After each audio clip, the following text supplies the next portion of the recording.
All right. Well, Kufar, Akbar, everybody, welcome to another edition of the Crossing the Crescent discussion group. This is a once a week or weekly streamed show dedicated to rightly dividing the truth between Christianity and Islam. We broadcast straight from the Kafir Cave here in Dar al-Harb, Kafiristan.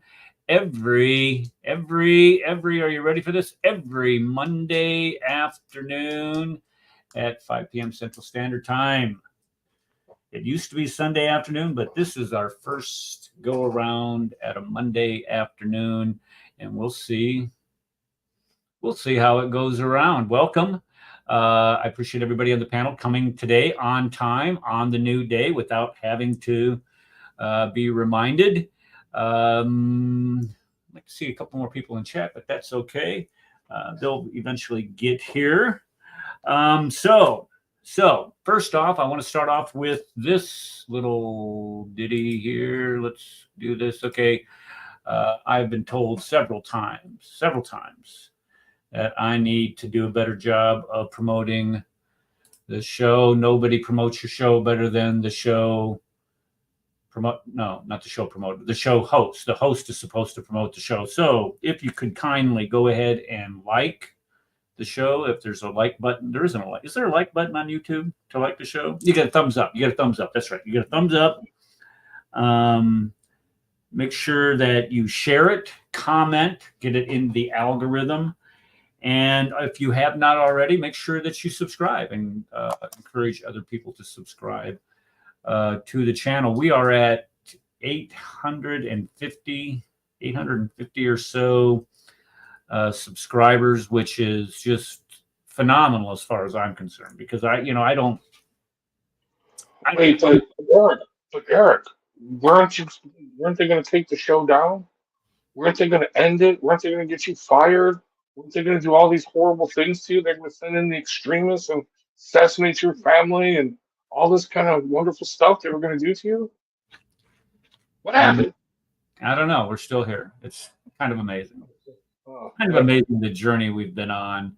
And we ain't going anywhere anytime soon. Now that I got all the time in the world. I would choose the cow. Thank you. I would too. But now that I got all the time in the world to share with you guys. Speaking of sharing, I just wanted to clue you in. This past weekend, yesterday, as a matter of fact, I got home yesterday. I've spent up in Ohio, home of our next vice president. Not hopefully. I guess it's kind of a done deal as far as I'm concerned. J.D. Vance. If you all were watching the news today, you see that Trump chose the junior senator from Ohio. I did some digging on this guy just after the news popped up. And he grew up. I mean, his mom was a heroin addict. I didn't know these things about him. His mom was a heroin addict. He was eventually raised by his grandparents. He enlisted into the Marines and served in the Marines for 4 years, I think it was. And then took that new GI Bill that they give the Marines or any service member and put it to good use and went to the Ohio State. Now, people, why would you call your college the Ohio State? I mean, that just doesn't make any sense to me. But after spending the weekend, I'm not. No. I'm not going there. Anyway, the Ohio State. He went to law school, I think, at Yale. And Yale, yeah, Yale, and was the editor in chief of the Law Review. Got a Juris Doctorate in law, I guess. And then he went out west, worked for a little bit. Anyway, he's got a great life story, overcoming personal challenges, as far as being raised in a family where this, nobody would have blinked an eye if a guy like this would have ended up in jail. Why? Because the circumstances dictated that when you were raised outside of a home like that, that your chances of success just aren't that great. And look at him, he's going to be the next vice president of the United States. So. And I've watched him on the news before and listened to many of his positions, and I think he's got, he's very articulate. What's going to be exciting is to see him in a debate with Kamala Harris. I mean, that's based on what we have seen with Trump and the debate between Trump and Joe Biden. What a wipeout that is going to be. Imagine that somebody being able to actually articulate and speak coherently on the Democratic ticket, but everything that she says is a word flipping salad, and somebody of substance like JD. So this it was a good pick. He's a family man. He's got 3 kids. His wife is from India, or her parents are from India, if I'm not mistaken on that. But he's got 3 kids, and he has one on the way, if I'm not mistaken. She's got a doctorate in law. So he got some bubble brain for a wife anyway. And she's going to clerk for John Roberts, I think, is who she's going to be clerking for in this fall season. But anyway, wise pick, and we wish the Trump team all the best on that. And then, of course, the big news is the assassination attempt. When I was at this conference I'm going to talk about here in a minute. Was it Saturday? I think it was Saturday. It was one of the last sessions, if not the last session.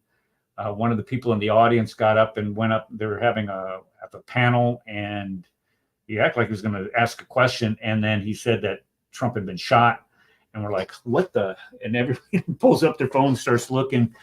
And, thank God that I just saw a clip on Facebook where if his head, because the bullet went like right over his ear like this, if his head had been turned just slightly, the bullet would have caught and impacted the back of his. I mean, it's just a miracle. The man is alive. And we thank God for that. We got I honestly think that's the beginning shots of I texted it anyway, said that's the beginning shots of the Civil War. I don't mean the shooting Civil War, but a civil war in of itself between these ideologies. And that's where the Republicans are now going to say, look, your rhetoric is just beyond. It's just really beyond. And to have the president last night get on TV and make that incoherent, blabbering speech that he did about having unity. And then he said, you can't be shooting at your president. I mean, this is like January 6th for God. Are you kidding me? Or he said that is like the supposed kidnapping of the Michigan governor. I mean, it's just this guy has, whoever his handlers are absolutely clueless and shameless. This is the guy that stood in front of the Liberty Bell and called us all a bunch of fascists. Anybody that supported Donald Trump is a fascist. Donald Trump is an existential threat to our country. He's like, what was it, Rad? He was like Hitler, or is a Nazi. What did he say about that? Oh, right? well, they said a bunch of things. So he calls him, well, he's always said he's an existential threat to democracy. These mega extremists, democracy is on the line. But he said that well, just recently, he said it's time. Well, actually, I got the quote right here. He was actually asked this on MSNBC. Well, not MSNBC, NBC interview that they're going to air today. He says, what does it say? He said, oh, so he's asked because he said that it's time to put a bullseye on Donald Trump, right? And he's asked this. I never said crosshairs. No, but you said bullseye, you know? Anyway, just all kinds of nasty rhetoric. He said that when they did the whole fake Third Reich thing, I don't know if you guys remember that. Somebody put like together a fake newspaper thing from like Nazi Germany. And it was like just a template and it had, Third Reich that you could clearly see. And I said, what is this Third Reich stuff? That's the way Hitler talks. That's not American. He said all kinds of nasty things, but now he's supposedly denying it down. But I never said any of those things like Trump said. Well, notice what he left out when he said that we need to dial things down. He left out, and that would include me. Exactly. That would have given him. I mean, that would have the credibility level would, not that he has any credibility to begin with, but the credibility and the sincerity level of what he was, it would have gone automatically through the roof. I mean, it would have. I mean, let's just be honest about it. That's what would have happened. But because he refuses to take any type of responsibility for his own rhetoric, nobody's going to listen. I don't listen to the guy to begin with, but just this idea that we should tone things down. No, dude, this is exactly why you need to go, is because anytime that we start pointing out these issues, look at now what this does for Joe is this gets this frailty issue off the front page. Thank goodness, because they were about ready to give him the boot off the ticket because the guy can't put together 3 sentences without a teleprompter.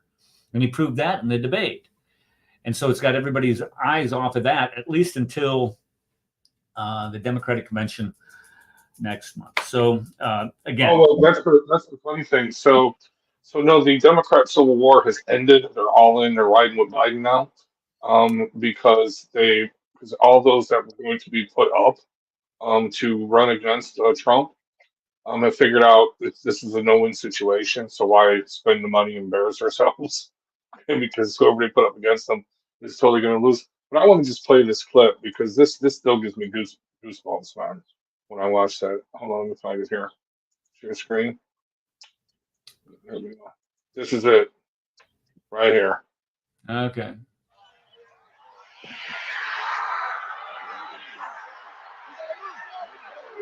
Who gets shot and then stands up and does that, for crying out loud? That's, I don't know. That's just kind of amazing. That's just like I said, it gives me goosebumps, man. It's like, whoa, and then the crowd chanting USA, USA. Yeah. It's just awesome. Yeah.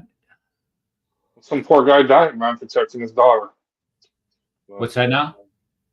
Some guy, one of the MAGA supporters, died, got shot in the head. He was protecting his daughter when the shots rang out. Yeah.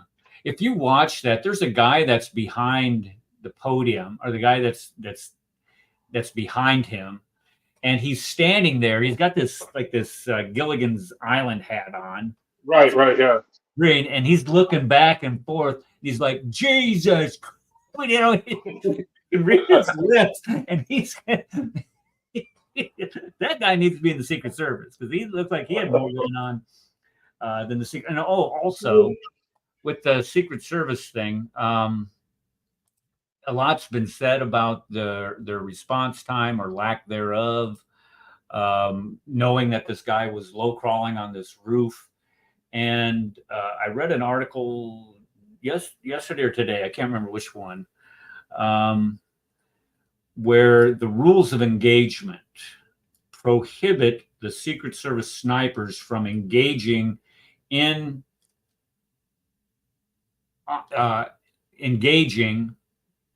a suspect or a subject until that subject or suspect shoots.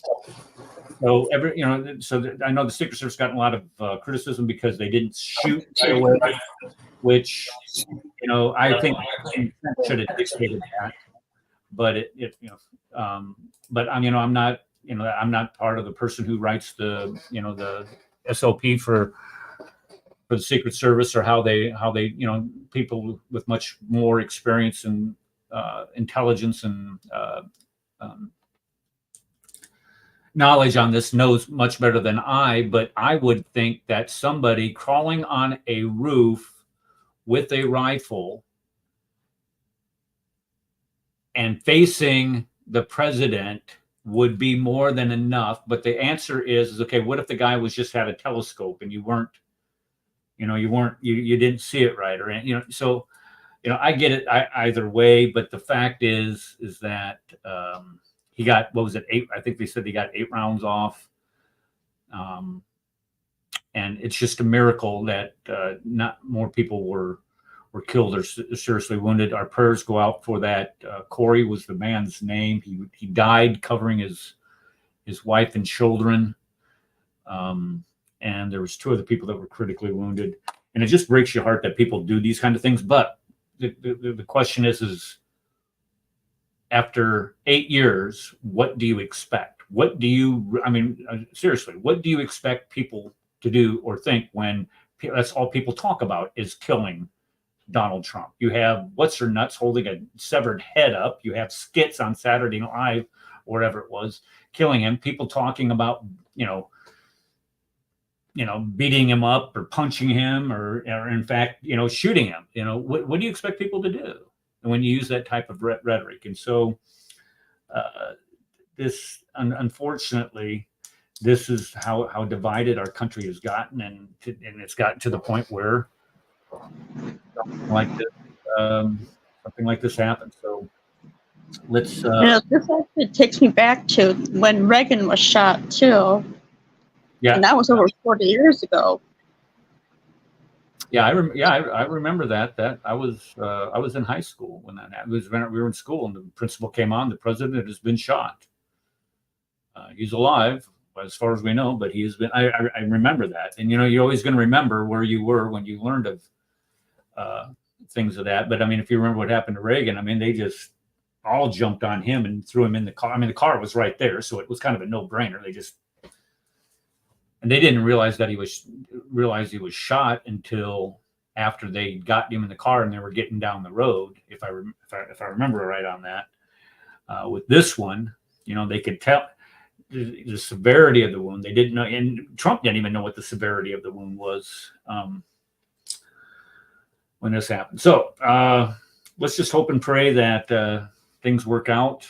And I don't see how after Reagan got shot, somebody was saying on the news that he got an 8% bump in his approval rating because of it. So I don't know what the approval rating of Trump is, or his popularity, or propensity to people to vote on him. But I think he's probably going to get a bump based on people are now seeing how unhinged that side of the political spectrum is, and they're like, look, we don't need this. And let's hope and pray that happens. Okay, this weekend on Thursday, I traveled to the great state of Ohio, 9 hours in the Capra car, and I met up with. Let me present this with our good friends. Here he is. Here's a picture of me and Osama and Paul.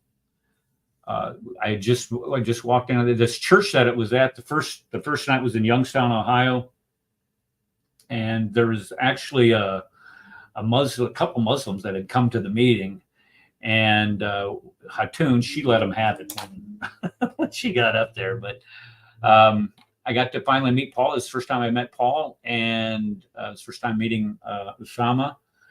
Osama told me that I need to do something with my chair, where I need to. He said I'm too short or something. He goes, "You're much taller in person." Okay.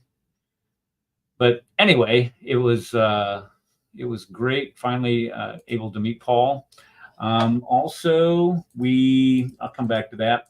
David Wood was there. I got all I did was shake his hand. Everybody occupied every minute of his time, so I didn't bother. But I did was able to have a good little conversation with Anthony Rogers. He was there. He presented quite a few things. And then this young lady, I got to meet her, and I had a couple good conversations with Hatun. And she's just as every bit a fiery spark plug in person as she is on her videos. She's just all that in a bag of chips. And here's the example. We were talking, and I asked her. I said, do you have any plans to go back to Speaker's Corner anytime soon? And she goes, thank you for asking. And so you have how many children and how many? I mean, just turn around and I can't do an impression of her, but you have so many children and how many grandchildren and da da da da da. So I'm not thinking that she's going back anytime soon. Maybe not. Who knows? And then this picture right here. Let me put this one up. See if you guys can see this. This one was taken. This is in the basement of a mosque. We were handing out literature pamphlets they had their Friday prayers, and we were handing out pamphlets to people as they were coming out of the mosque. And the imam, who's sitting right here, can you see? Yeah, you can see that. Who's sitting right here, invited us in. Hatun had already gone in. And this joker right here, this guy right here is, I'm not going to give you his real name, but his YouTube channel is Cross-Examining Scripture. I don't know if I haven't seen him there. Yeah, but he is a really good guy. As a matter of fact, as soon as I got there, he came up and introduced himself. He goes, I'm so-and-so. And I'm like, really? And anyway, he's a real good guy. But here's Osama talking to the imam. Here he is. There he is. I was just throwing you under the bus. I'm just kidding. Osama did a lot of the talking. Anthony did some of the talking. And Hatun, of course, did. Now, this guy right here is Lionheart. I can't, goes by the first name? Lionheart. Richard Lionheart. Yeah. No, I know who you're talking about. Yeah. Lewis. His name is Lewis. Lewis Lionheart. Yeah. Lewis Lionheart. Yes. He's Truth Defender. Yeah, he is. He's really good. He gave a couple of presentations. Of course, Brother Paul, sitting right here. And this guy right back here was one of the Imam's Padawans. He's from Ghana, and he did a lot of talking. But anyway, it was a good meeting. It was I didn't say a word. I just sat in the back, right behind Paul there, and listened to what everybody was talking about, because everybody and their brother wanted to say something. And when everybody and their brother is talking and wanting to get their point across, and there's nothing I'm going to add to it or detract from it that's going to move the conversation along. So I just sat there and listened to everybody talk. And then eventually people started breaking out. Mary Harb was there. I got to talk with Mary quite a bit. As a matter of fact, she was one of the people that she was sitting to Cross-Examining Scripture's right over here about, I don't know, 3 feet. Anyway, she broke off and was having a conversation on the side on her own. But anyway, it was a great 3.5 days, interacting with these guys, talking to them. There was some of the presentations were pretty good. Some of them were, what we normally hear, or we've heard before. So it was kind of a conference orientated for somebody in between, somebody new to the topic, or somebody not so new to the topic, and somebody well versed in the subject. It was kind of in between. And there's a lot of people that and they challenged me, and I accepted the what is this? Cross and the Crescent discussion. I chat live with Anthony, Roger, and Lewis during the conference yesterday, and they challenged me, and I accepted the channel. Congratulations. Okay. But anyway, I think the most interesting presentations were by Usama, because he has that personality. I mean, just this bubbly, jovial, humorous personality when presenting, and he's just a ball of energy. It's a lot of fun to be around. So if you can find a way to support any of those guys like Usama in what they do, I would highly recommend it. Be money well spent. Okay, so let's get to today's topic. Finally, 25 minutes into the show, and I really didn't know what I was going to talk about yesterday. Driving, you got to drive all the way home. What are you going to talk about tomorrow? And I really didn't want to give it much thought because your mind's just kind of, what is this? What are you doing here? Cross-examine. Then I challenge you, Aladdin, and you didn't answer. Anyway, but then I got a message from a Facebook friend, Brian. Brian is a friend of our friend Stefania Gloria on Facebook. And he said, why don't you do a show on how, what did he say? I want to make sure I get this right. How I titled the show, How the Quran Corrupts the Bible. I think that's what I titled the show. I'm willing to be wrong on that, but I think that's what I called it. Let me see exactly what he said here. I'm sorry. Let me pull this up. Hold on. Where did you go? Here we go.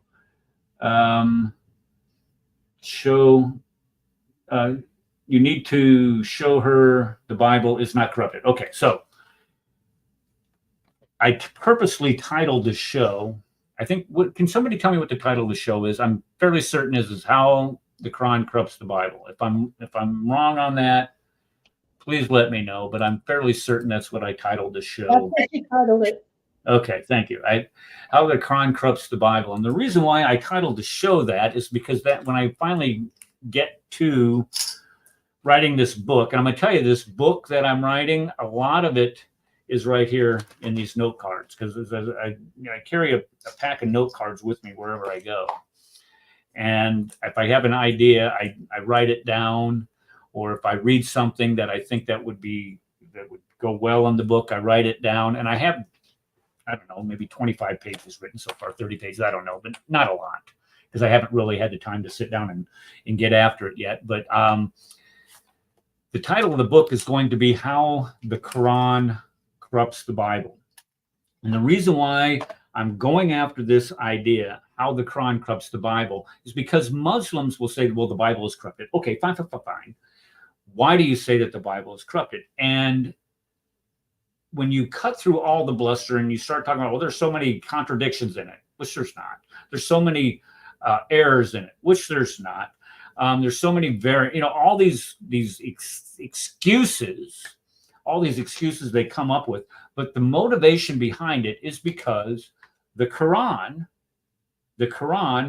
contradicts the Bible. Now, the Quran contradicts the Bible all over the place. I mean, when we say all over the place, I mean all over the place. And I'm going to go through a lot of these. And when it contradicts the Bible, what it's basically doing is for an example, let me just give you let's just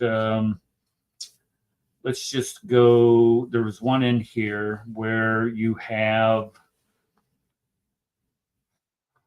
come on.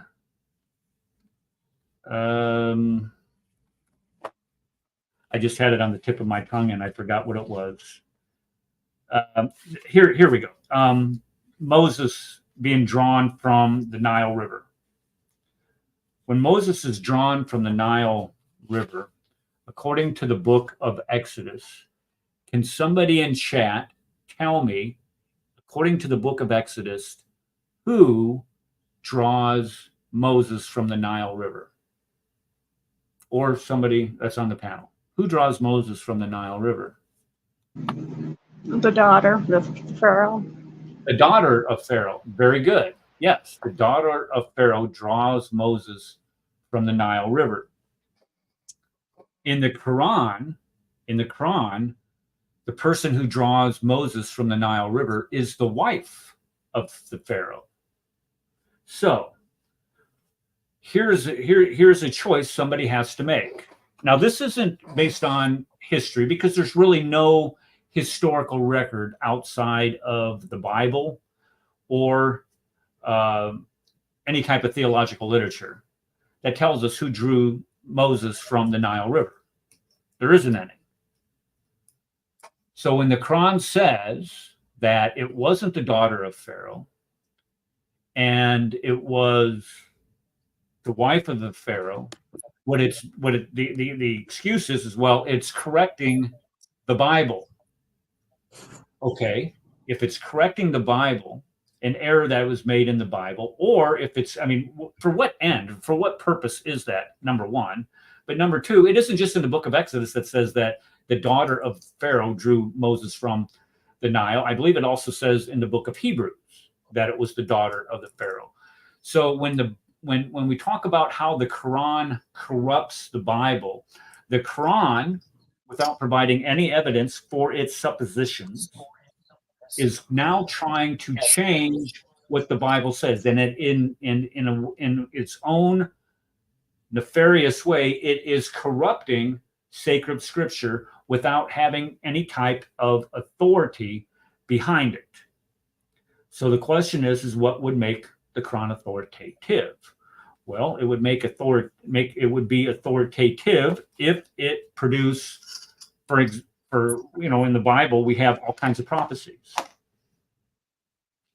We know that the Bible is the Word of God based on the fulfillment of prophecies, Old and New Testament. In the Old Testament, you have over 300 prophecies of who the Messiah would be.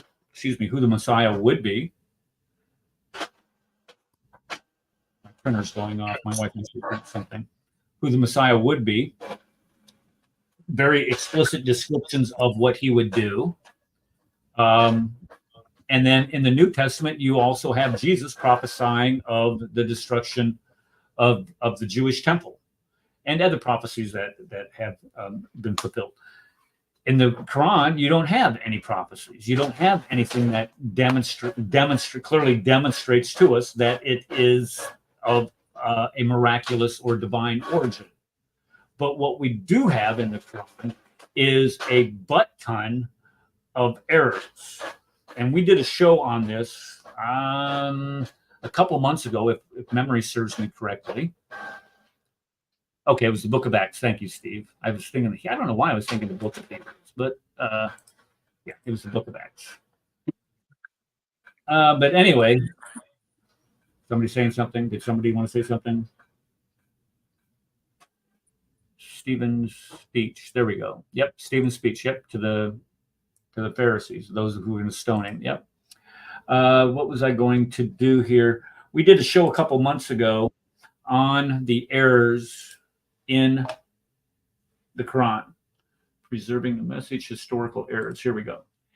We talked about, and let me just put this up on. I'm going to put this up on the screen, and just show you how many errors. And this was.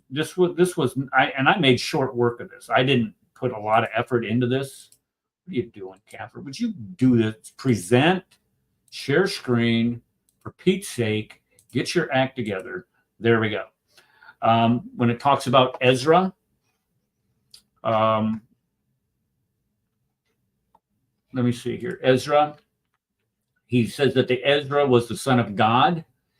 And what we're trying to do today is we're still trying to figure out which group of Jews out there says that Ezra was the son of God. That is a historical error. That is an error that you can prove is not true. Or that you can prove that this is, in fact, an error. If it is not an error, the only thing that you have to do is produce some type of literature identifying a group of Jews in the past that thought Ezra was the son of God in the same sense that Christ is the Son of God. What is this?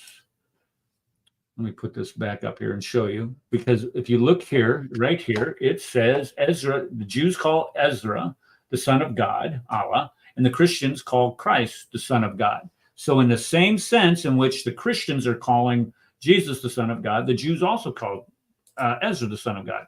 All you have to do is just show us a group of Jews out there that say that Ezra is the Son of God. You can't. And since you can't, this is a clear error in the Quran. Another error. Let's go to the next one. Oops, wrong way. Here we go. Solomon and the Queen of Sheba. Here you have a talking birds. I mean, it's just like a Disney movie. This is not true history. You do not have talking birds, talking ants, and this hoopty bird and jinns and all this black magic going on. This is a story that comes from, and this is a plagiarized story that comes from the second Targum of Esther. And I don't know how many different points of congruence that you have in these two stories, but this is clearly a story told by Muhammad that he plagiarized from what he had heard that had already been pre-existent. And we know it was pre-existent in the second Targum of Esther. Let's see. Oh, here it is. I go through this in that video. I'm not going to go through it tonight. It takes too much time. Yep. Oh, here it is. Okay. You got Solomon, Queen of Sheba, a castle, a bird, a floor of glass, lifting her dress because she thought it was water instead of a floor of glass. So this, I mean, it's clearly a plagiarized story. And this is the biggest one I go to, is this crucifixion shtick. Here you have in several different places of the Quran where the Pharaoh, during the court of Moses and the court of Joseph, if I'm not mistaken, I have that also on here, where crucifixion is prescribed by the Pharaoh. What did you post about Ezra? What is this? What is this? One of the non-canonical books testify that Ezra is the son of God. It is the second book of Ezra. So it's called the book of Prophet Ezra. Yes, you're exactly right. It is a non-canonical book. Oh, very good. And again, here you have. Okay, let's just make sure we understand Aladdin's point. Here's Aladdin's point. Here you have a non-canonical book, and I've read this before, and it isn't exactly as he is portraying here, but it doesn't matter. It doesn't matter. Here you have Muslims appealing to books that are outside of the canon, the accepted canon, known heretical books, as somehow a source of verification of the Quran's authenticity. Let me say that one more time so we understand. Here you have Muslims. Here you have Muslims appealing to books outside of the canon, books that have been left out of the canon for whatever reason, for whatever reason there might be, because they have been declared heretical. And since they're declared heretical, Muslims want to bring them in because they contradict what we find in history. Number one, this claim that he's making right here is not all. If somebody could look that up for me real quick. Where did Isa or Steve or Rad or Sharon or Darcy, if you could look that up for me, I'd appreciate it. But let me give you another example. The crucifixion of Jesus. One of the go-to explanations for the Quran saying that Jesus was not crucified is the second great treatise of Seth, the Apocalypse of Peter, the Basilides, and all kinds of other known heretics, Gnostics from the 2nd and 3rd centuries. These are known heretics, known Gnostics, of people who invented their own Jesus. And they appeal to these Gnostic heretical books as a way to verify or justify the Quran's claim that Jesus wasn't crucified. So here again, you have an example. Dominic, can you look that up for me? The second book of Esdras. I've looked this up at one time. I can't remember exactly how it goes or why it was rejected or why it's not part of the canon. And the date on it, the date of it's kind of, if my memory serves me correctly, the date on it is seemingly date of second book of Esdras or something like that. Yeah, it was written in Aramaic by an unknown Jew around AD 100, and Ezra. Well, I guess that doesn't really have an impact on Ezra living in the 5th century BC. Ezra, Second Temple, book, chapters, series, and visions. Esdras, claim, Son of God. Let's just look at that. Son of God. It's an apocryphal work printed in the Vulgate, many later categorized as an appendix to the New Testament, central portions consisting of 7 visions.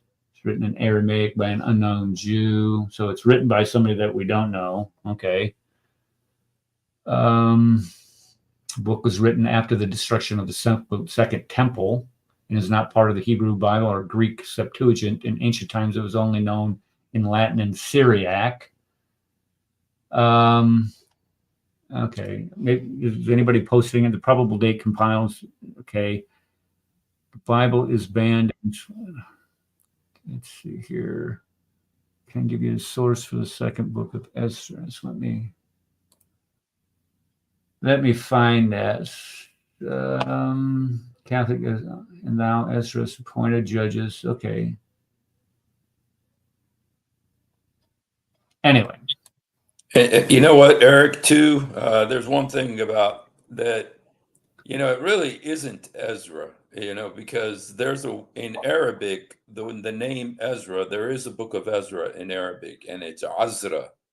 It's not Uzair.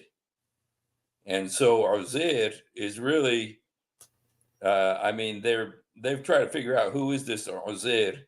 And they've gone as far. And one time I was talking with Sam Shimon, and he was saying that, there's even a possibility that this is supposed to be Osiris, just because that is not the name of Ezra in Arabic. So, okay, so it's not even pointing towards the prophet Ezra, who rebuilt the temple.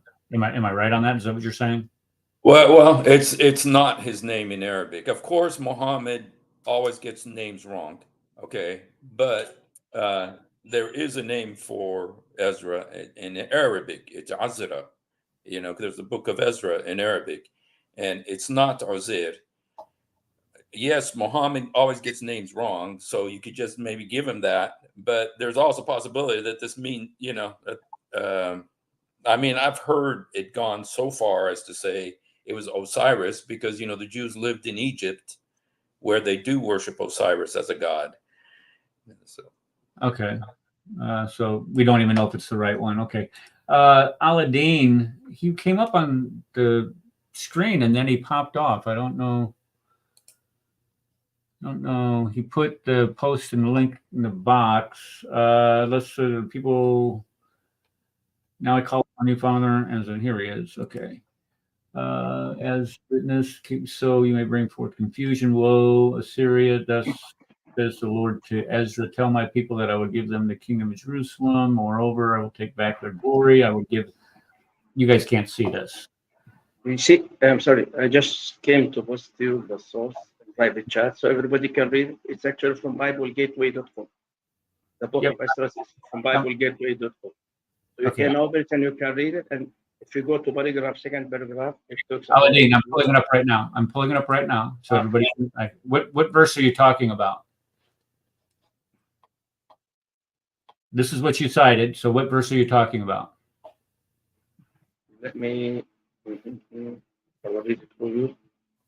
It is, and one of the section, the second book of Ezra, it's the title of the part called Fourth Ezra, Part 4, Ezra 2. It is, I think, the second or the third paragraph, because I've read this long time ago, and I have it as memo saved in my Okay, laptop. so That's good. I was able to find it. what That's verse? good. I think. What verse? Yes, I'm It telling you, said I'm not Ezra sure. sees the Son of God. If you go down, he sees the Son of God. Steve, if I were you, Steve, verse 42 Steve, there. Ezra Steve, sees the Son of God. I Steve, Ezra saw on Mount Zion a great multitude that they were all praising the Lord. There was a young man of great stature, taller than any of the others, and the head of them, the crown was only exalted, and I was spellbound. Then I asked the angel, "Who are these, my Lord?" He answered and said to me, "These are those who put the moral name of God."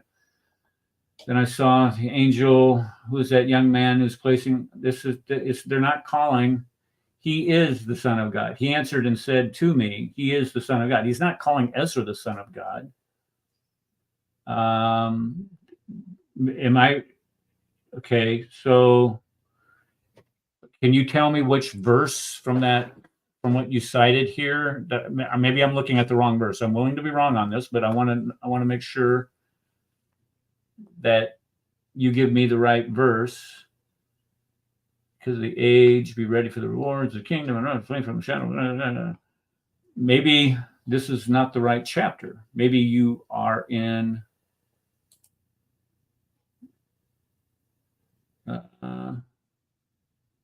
you have 16, how many chapters here?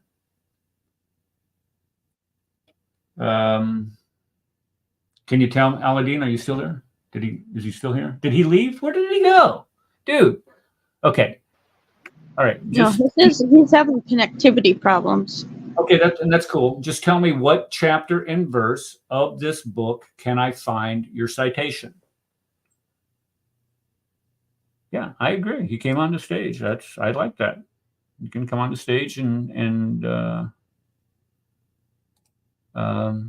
but anyway, when he figures it out, I'll be more than happy to bring it up and take a look for you guys. But here again, this is a non-canonical book that Muslims cite as some sort of refutation.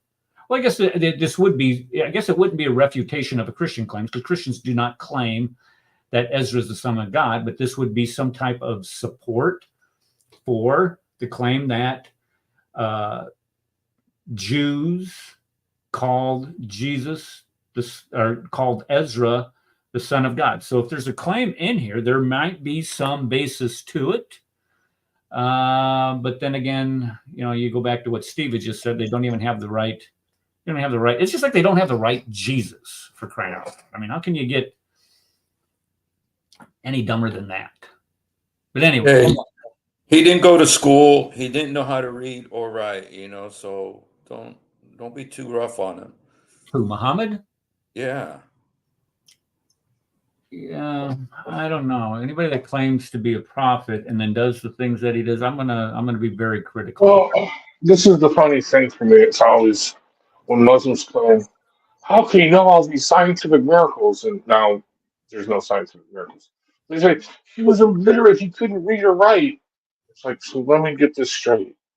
You're saying that a dummy, okay, is your prophet. You're saying someone that was too stupid to learn how to read and write is your prophet.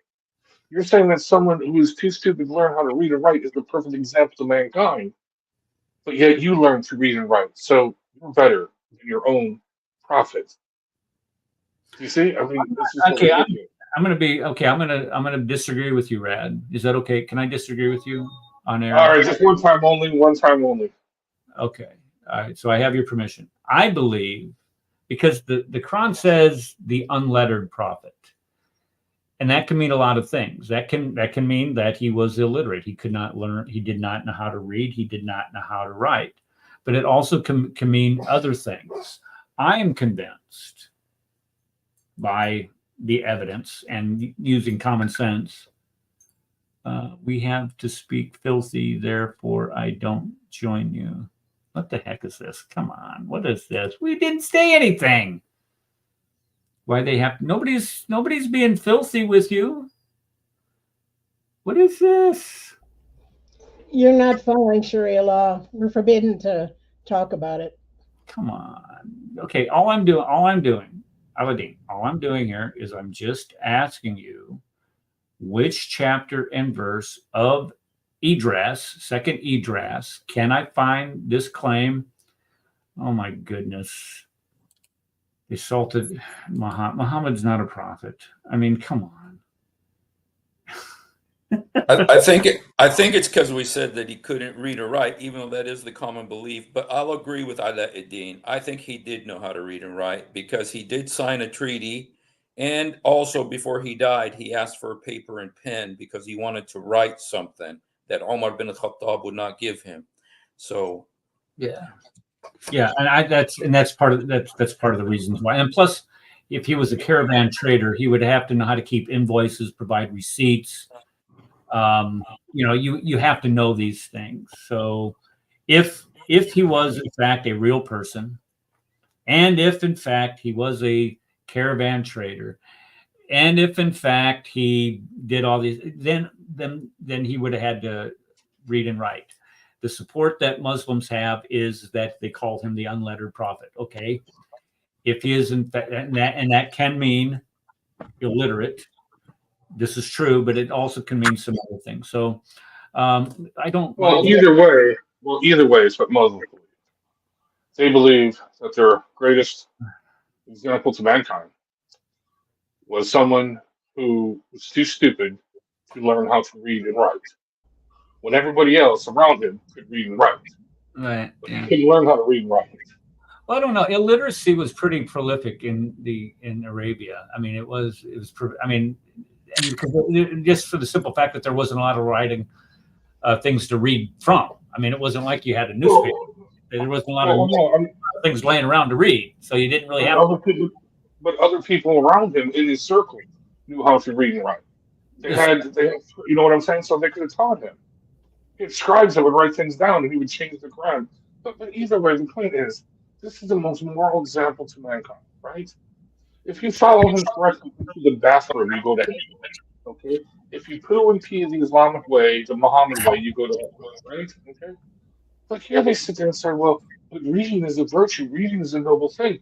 So I learned how to read and write, so therefore you're more morally superior than your perfectly moral example to mankind. You see how foolish this is? It's just ridiculous. Yeah. And I'm sorry if I hurt your feelings. Brad, can you do me a favor? Work on your audio, your voice, because you said, I mean, am I the only one having a hard time understanding? Really? Bad. Maybe not. Maybe I don't have my hearing aids in, and maybe it's me. I'm sorry. Okay. All right. No, that is coming in and out. It's real scratchy. Okay. Oh, really? It was going in and out. Okay. I thought it was me. All right. Okay.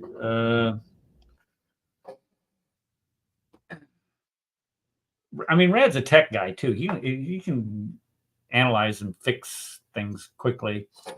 About a man who married divorce. What is this? Now, come on. About a married woman you did. You preached Christianity and contradict the Bible, committed adultery by marrying a divorced woman. Shame on what kind of this? Okay. That's just okay. Here's again, Aladdin, all you have to do is post your the chapter and verse that you were referring to. That's all we're asking. And let us get back now. Now the conversation's been derailed. Let's get back to what is this? What did you do? Sekifer. Come on. Let's stop screen share. Let's present a new one. Yep. Let's see here. Screen share. Back to it. Here we go. All right. So Here's my favorite, is the one about crucifixion. Here is probably the biggest error, showing that the Quran is not the word of God, where you have crucifixion occurring at the time of Pharaoh, both in the time of Moses and at the time of Joseph. Crucifixion, it was invented by the Assyrians in 500 BC. The time of Moses, even the most liberal time period for Moses, is around 1200, 1250 BC. That would be at least 700 years before crucifixion had been invented. You have the Pharaoh crucifying people, and that's just simply not true. And then also in 533, Allah prescribes the most cruel way to kill a human being. It is crucifixion, and Allah prescribes that. Really? And you're going to believe that this is from God? The Tower of Babel and Haman. Haman is from Esther, the book of Esther. Esther is in Persia, and it's during the 5th century, if I'm not mistaken. Also coupled with the fact that you have Haman in the court of Pharaoh. It's a Persian name, guys. This has nothing, and this is a clear error. Muhammad couldn't keep his lies straight. The Tower of Babel and Haman, I'm not even going to get into this. Tower of Haman's Persian. Egyptians are Persian. If the Egyptians did not build towers, they built pyramids. And plus, it says that they used baked bricks or something like that. They did not do that. That was he's thinking at the time of Nebuchadnezzar, where they're baking bricks. So again, this is another known error. Alexander the Great was a pagan. He's portrayed as a righteous servant of God and spoke directly to God. No, he didn't. I promise you. This is again an error. Muhammad had no idea who Alexander the Great was, and it's because he was, I wouldn't just say he was illiterate, it's because he was just ignorant of history and he was making it up. The night journey, he's going to the furthest mosque, a mosque that did not exist in Jerusalem, and it doesn't even name Jerusalem, not once in the Quran. So this is another error. It's a lie. The Qibla, the direction of prayer, they do not start, and this is one of the things. Oh, let me just say this. And I don't know if Mary's going to watch this or not, but Mary made a statement. Mary Harb made a statement. I can't remember what it was. A guy had asked about Dan Gibson's work. And I mean, she was just adamant. When we had her on the show, she was adamant about it not being true. And I honestly, she's wrong. She's just wrong on this. And it's okay for her to be wrong on that, because she's really good at what she does. But when she came on the show, she made the case for Mecca not existing, but not existing until the 5th century. And she says that we know it existed at the time of Muhammad. Why? Because the poets, I think this was her justification. I'm willing to be wrong on this, but the poets at the time said that it existed. And we have the poetry from that time mentioning Mecca. Well, okay, I would like to see that evidence.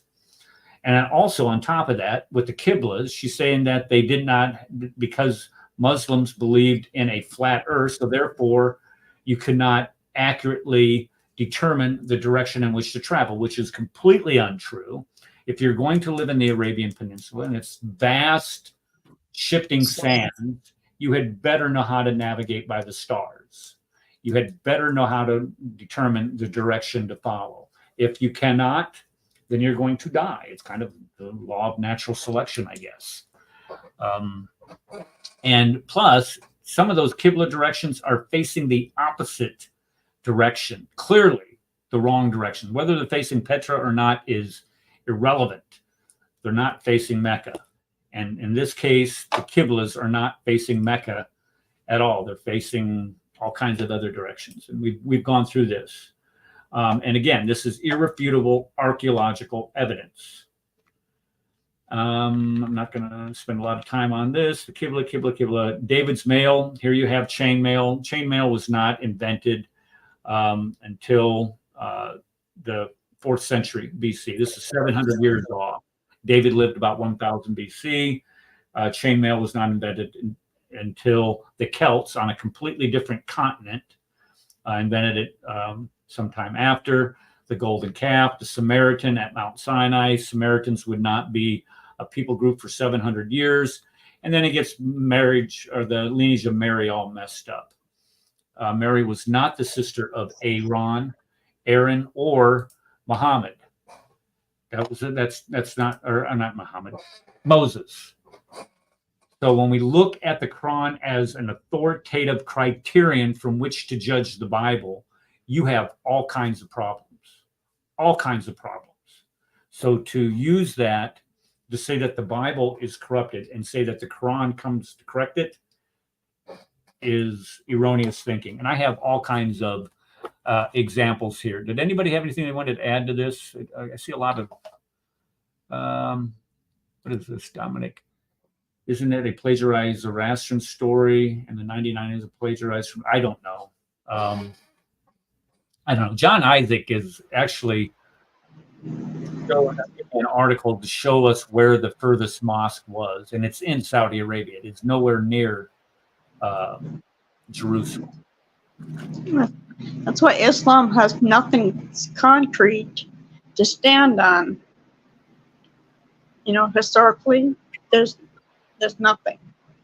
Because underneath that mosque in Jerusalem is the temple. So. Yeah, well, yeah, and I, you know what? I've been there myself. I've seen it with my own eyes. This has existed for thousands of years. This predates Islam by over a millennia. So I gotta sneeze. Oh, come on. I hate it when that happens. Sorry. I've seen it with my own eyes. So yes, we know that the Jewish temple existed, and there wasn't some mosque that was there. I mean, as a matter of fact, the Al-Aqsa Mosque wasn't built until 705. Muhammad died 632. The night journey was what, 625, somewhere around there. Yeah, and there was, I think that someone alluded to that, but there was a city called Ju'rana, and it's between Mecca and Medina,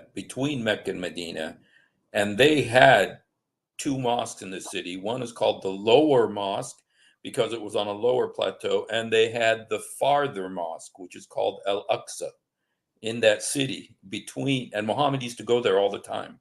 It was called Al-Aqsa, and so it existed. Okay, so that would explain. That would explain the night journey then, correct? Yeah, it was right there. It was only a few miles from Mecca and Medina. Yeah, here is the article. Let me put this up on the screen so you can see that I'm not.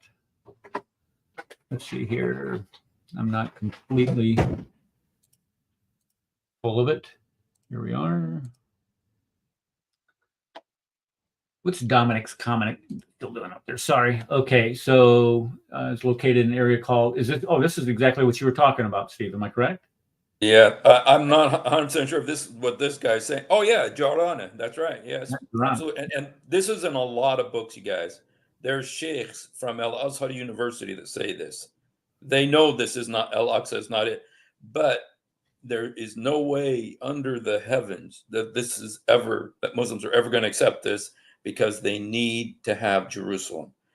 And this is their excuse for keeping Jerusalem. So, yeah, well, this is what the entire Palestinian conflict is all about, is trying to take possession or take that land back from the Jews. And just one thing about the Saudi connection, the Saudis would be happy.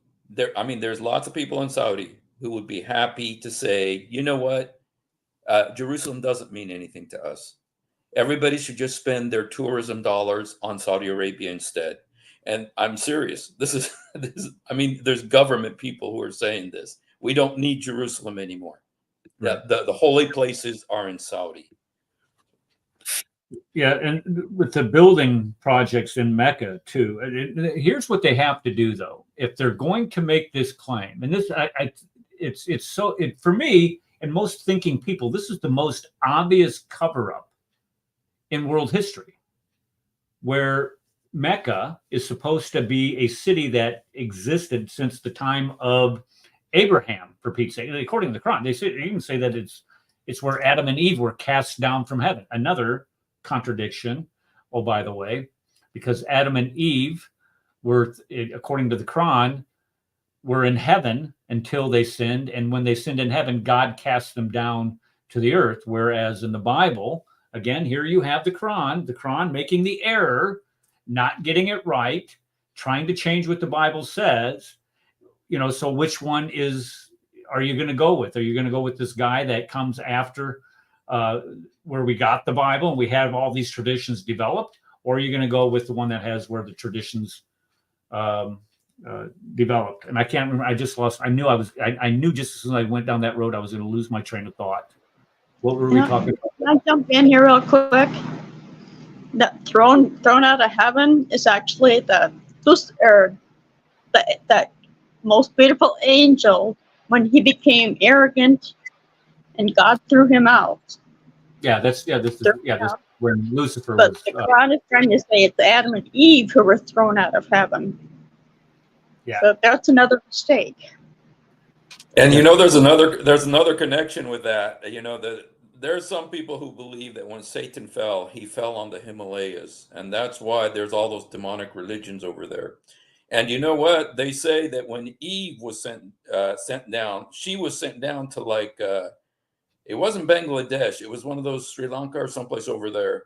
And she had to walk all the way to Saudi Arabia and meet with Adam. Fortunately, they were 60 feet tall, so they walked a lot faster. So that would make the journey a little less cumbersome. What did they eat? I was wondering what would somebody that's 60 feet tall eat? Well, the bananas were bigger. They had to be. Maybe they were 10 feet long instead of 6 inches or whatever, Anyway, okay, so back to the point that we were making about Jerusalem, the Jerusalem claim. The Jerusalem claim is completely erroneous, and we know that based on. Oh, we were talking about Saudi Arabia. That's right. Okay, we were talking about Saudi Arabia and the idea that Mecca existed in the 7th century. Again, this is the greatest cover-up in world history. If you have no archaeological evidence for your faith system, and it's based only on traditions and your faith, the evidence that would support that would, of course, be lying underneath the Kaaba, right there in that area around the Kaaba, around the Masjid al-Haram. And so what do? You cement over it, or you dig it up and destroy it. And that's exactly what they've done. You can no longer go in there and excavate that. Why? Because it's all been excavated, and any excavation that would be done now would be completely irrelevant because it's all been dug up and moved because they built all these high rises all around there. So again, this is when we start talking about the people in Mecca or in Saudi Arabia, this is what they do. Okay, here are some other differences that I've jotted down. The first one deals with Moses. Now, when Moses went back to the land of Midian, what was his father-in-law's name? Jethro? Was that it? Jethro? That seems like it's Jethro. He had 2 names, but Jethro is one of them. Yeah. Okay, Jethro. How many daughters did Jethro have according to the Bible? 7. 7. Yeah, very good. Look at Steve. We're playing Bible trivia. I watched 10 Commandments. Oh, it was in that movie. Very good. Yeah. I mean, how many women were thrown at Charlton Heston in that movie? For crying out loud. It was 7. It wasn't, according to the Quran, it says there are only 2. So again, the Quran makes these changes to the Bible and says that it's the Bible is corrupt, not the Quran, but the Bible is corrupt, without providing any evidence for it. But the Quran corrects the Bible. The Quran corrupts the Bible. Yes. As a matter of fact, I got I've thought about that at the end of every point that I make in the book. So the Quran, again, corrupts the Bible. Here's another one. The daughter of Imran. We've talked about this extensively. Who is the daughter of Imran? Well, Miriam. And who were her brothers? Aaron and Moses. In the Bible, it has this listed. It's in the book of Numbers, chapter 26. If you go to Quran chapter 3, it has Imran as having a daughter of Miriam. But unfortunately, this daughter in chapter 3 is also the mother of Jesus. Here you have a huge error in the Quran, at least by 1,200 years, 1,300 years.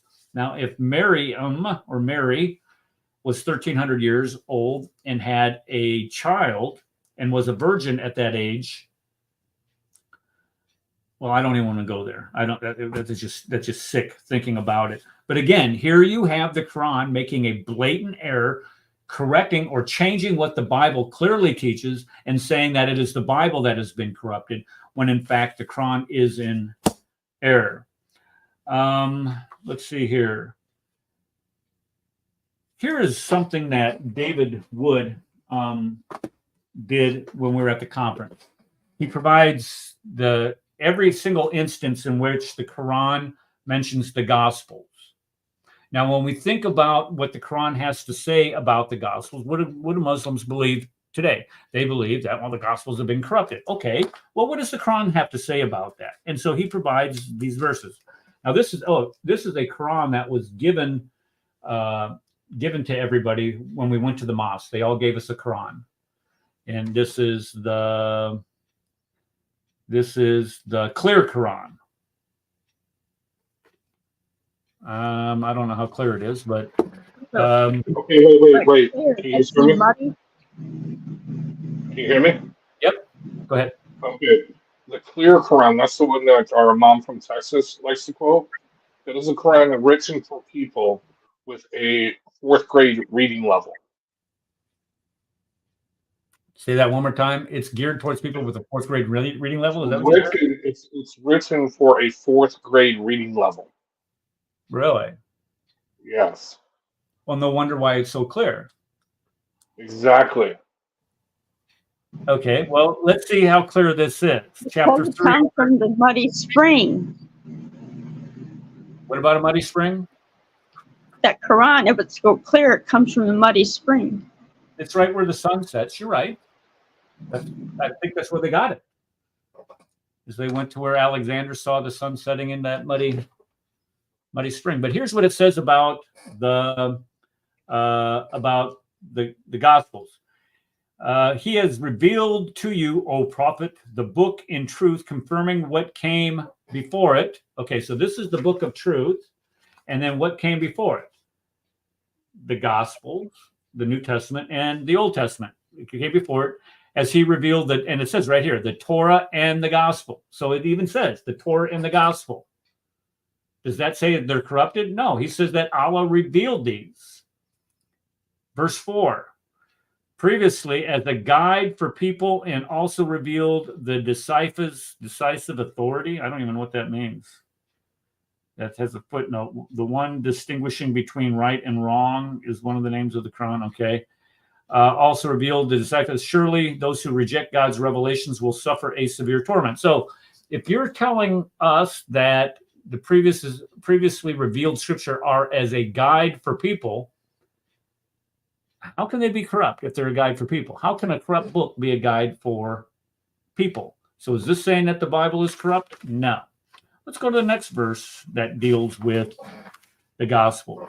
Chapter 3, verse 48. And God will teach him writing and wisdom, the Torah and the gospel. Does that say that the Torah and the gospel are corrupt? No. It says, and God will teach him writing and wisdom, the Torah and the gospel. It says that their wisdom, it says that they're full of wisdom, or they're writing and wisdom. So we'll teach him to write. Why teach somebody a corrupt book? Chapter 3, verse 65. What does this one say? This says, "Oh, people of the book, Why do you argue about Abraham while the Torah and gospel were not revealed until long after him? Do you not understand? Okay, so why argue about Abraham while the Torah and the gospel were not revealed until long after him? Okay, so does that say that they're corrupted? No, it just says that they were revealed after Abraham. Moses lived about 400 years after Abraham, and the New Testament comes about 2,000 years. Does that mean that they're corrupt? No, it doesn't say they're corrupt. Not yet. Chapter 5, verse 46. Then in the footsteps of the prophet, we sent Jesus, son of Mary, confirming the Torah revealed before him. Wow, so Jesus is confirming that what came before him, and we actually have a complete Torah minus the book of Esther prior to Jesus, called the Dead Sea Scrolls. And we gave him the gospel containing guidance and light and confirming that was revealed in the Torah, a guide and a lesson to God-fearing. So a couple things here. Does it say that the gospel of the Torah is corrupted? No. We gave him the gospel. They did not give Jesus the gospel. This is stupid. This is ignorant. This is a clear error. Jesus is the good news. Jesus is the Injil. He is not given it. He is. So this is where you're trying to change what the Gospels are, which is a clear misunderstanding of what the Gospels are. This is why you cannot trust the Quran. And it says that the Gospels contain guidance and light. I thought they were corrupt. No, it says that they contain guidance and light. If they were corrupt, then you're going to have to show us where they were corrupted. A guide and a lesson to the God-fearing. So nothing there about corrupting the Gospels. Verse 47. So let the people, this is chapter 5, verse 47, 4:7. So let the people of the gospel judge by what God revealed in it. Okay, if we are judging by the gospel, Muhammad is a false prophet because he says that Jesus was not crucified. So let us judge by it. Fine, we're judging by it. And then it says, and those who do not judge by the gospel, by what God has revealed, are truly rebellious. So if you say that Jesus was not crucified, you followers of the Quran are corrupted. Chapter 5, verse 66. And they have observed the Torah and gospel and what has been revealed to them from their Lord. So it says that the Torah and the gospel were revealed, okay. They would have been overwhelmed with provisions from above and below. Some among them are upright, and yet many do nothing but evil. It says nothing about them being corrupted. Chapter 5, verse 68. Say, O prophet, O people of the book, you have nothing to stand on unless you observe the Torah and the gospel. We're supposed to do what? Observe the Torah and the gospel. Now, wait a second. The Torah and the gospel, did they have the Torah and the gospel in Arabia in the 7th century at the time of Muhammad, supposedly? Of course they did. We have complete Bibles that predate that by centuries. They had what we have now in Arabia. So it says, people of the book, you have nothing to stand on unless you observe the Torah and the gospel. Okay, no problem. And what has been revealed to you from your Lord, and your Lord's revelation to you, O prophet, will cause many of them to increase in wickedness and disbelief. So do not grieve for the people who disbelieve. Yeah, wickedness, marrying children, disbelief in Muhammad. Yeah, that's what it's caused. Chapter 5, verse 110. And on judgment day, God will say, O Jesus, son of Mary, remember my favor upon you and your mother, how I supported you with the Holy Spirit. So you spoke to people in your infancy. Oh, this is where, okay.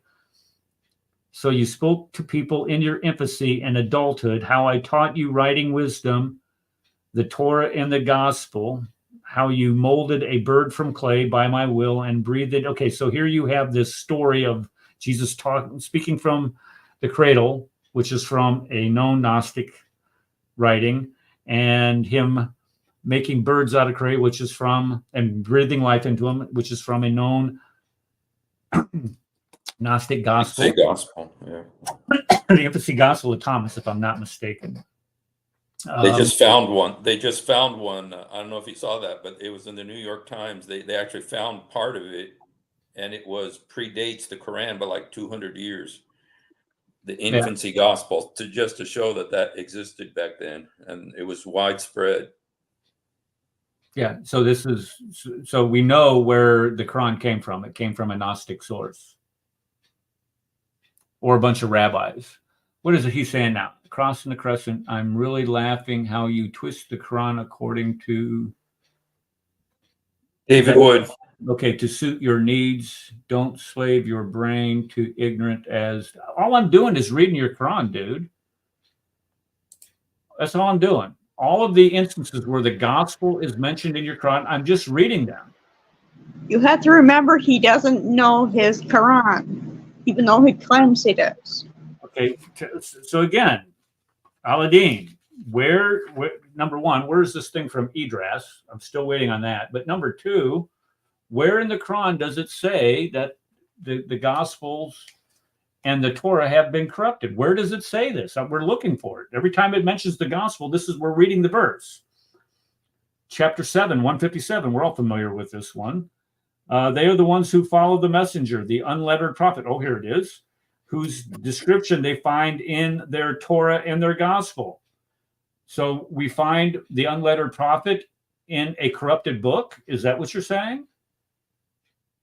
No, that's not what this is saying. It's just saying that we'll find Muhammad in there. Do we find Muhammad in there? No.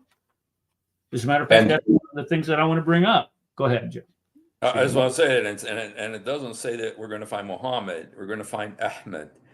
And I just want to say, we let them off the hook with this Ahmed thing, the Quran. But I've got uncles, I've got cousins, and one of the most common sets of names for Arabs or Muslims is Muhammad, Ahmed, and Mahmud. And they're very distinct names. They're not the same names. And so according to the Quran, it predicts the coming of Ahmed, not Muhammad. And that's according to the Quran. Yep. Not the Bible. And and the thing I was going to point out about the Bible is that where it says that you'll find the messenger, the unlettered one in the gospel, in the Torah. One of the things that they've always pointed at is the John chapter, was it 14, 16, and 17, where it talks about the Comforter.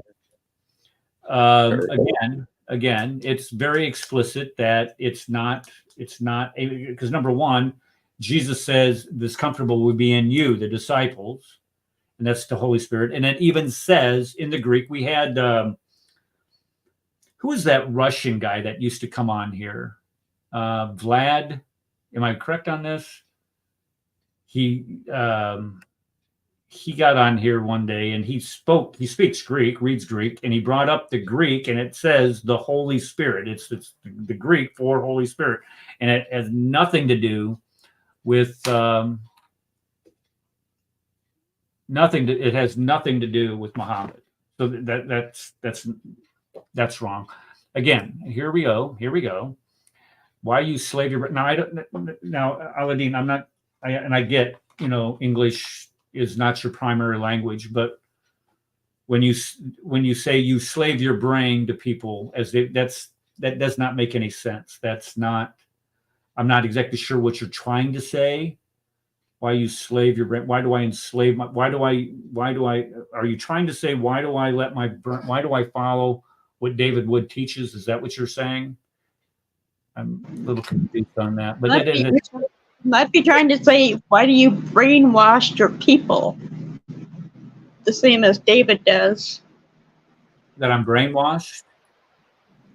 Why are you trying to brainwash us? How dare you? Oh, why am I trying to do that? Okay, if you don't want to be brainwashed by me, you can go ahead and Well, you can't leave this show. You're just going to have to sit there and take it. Sorry. Again, it says that why do you copy and paste? Okay, you twisted all the verses you quote. No, I'm not. If you want me to go back and bring up the tafsir on this, as a matter of fact, thank you, Aladdin. Guess what the topic of next week's show is going to be? It's going to be the tafsir and what it says about all of these verses.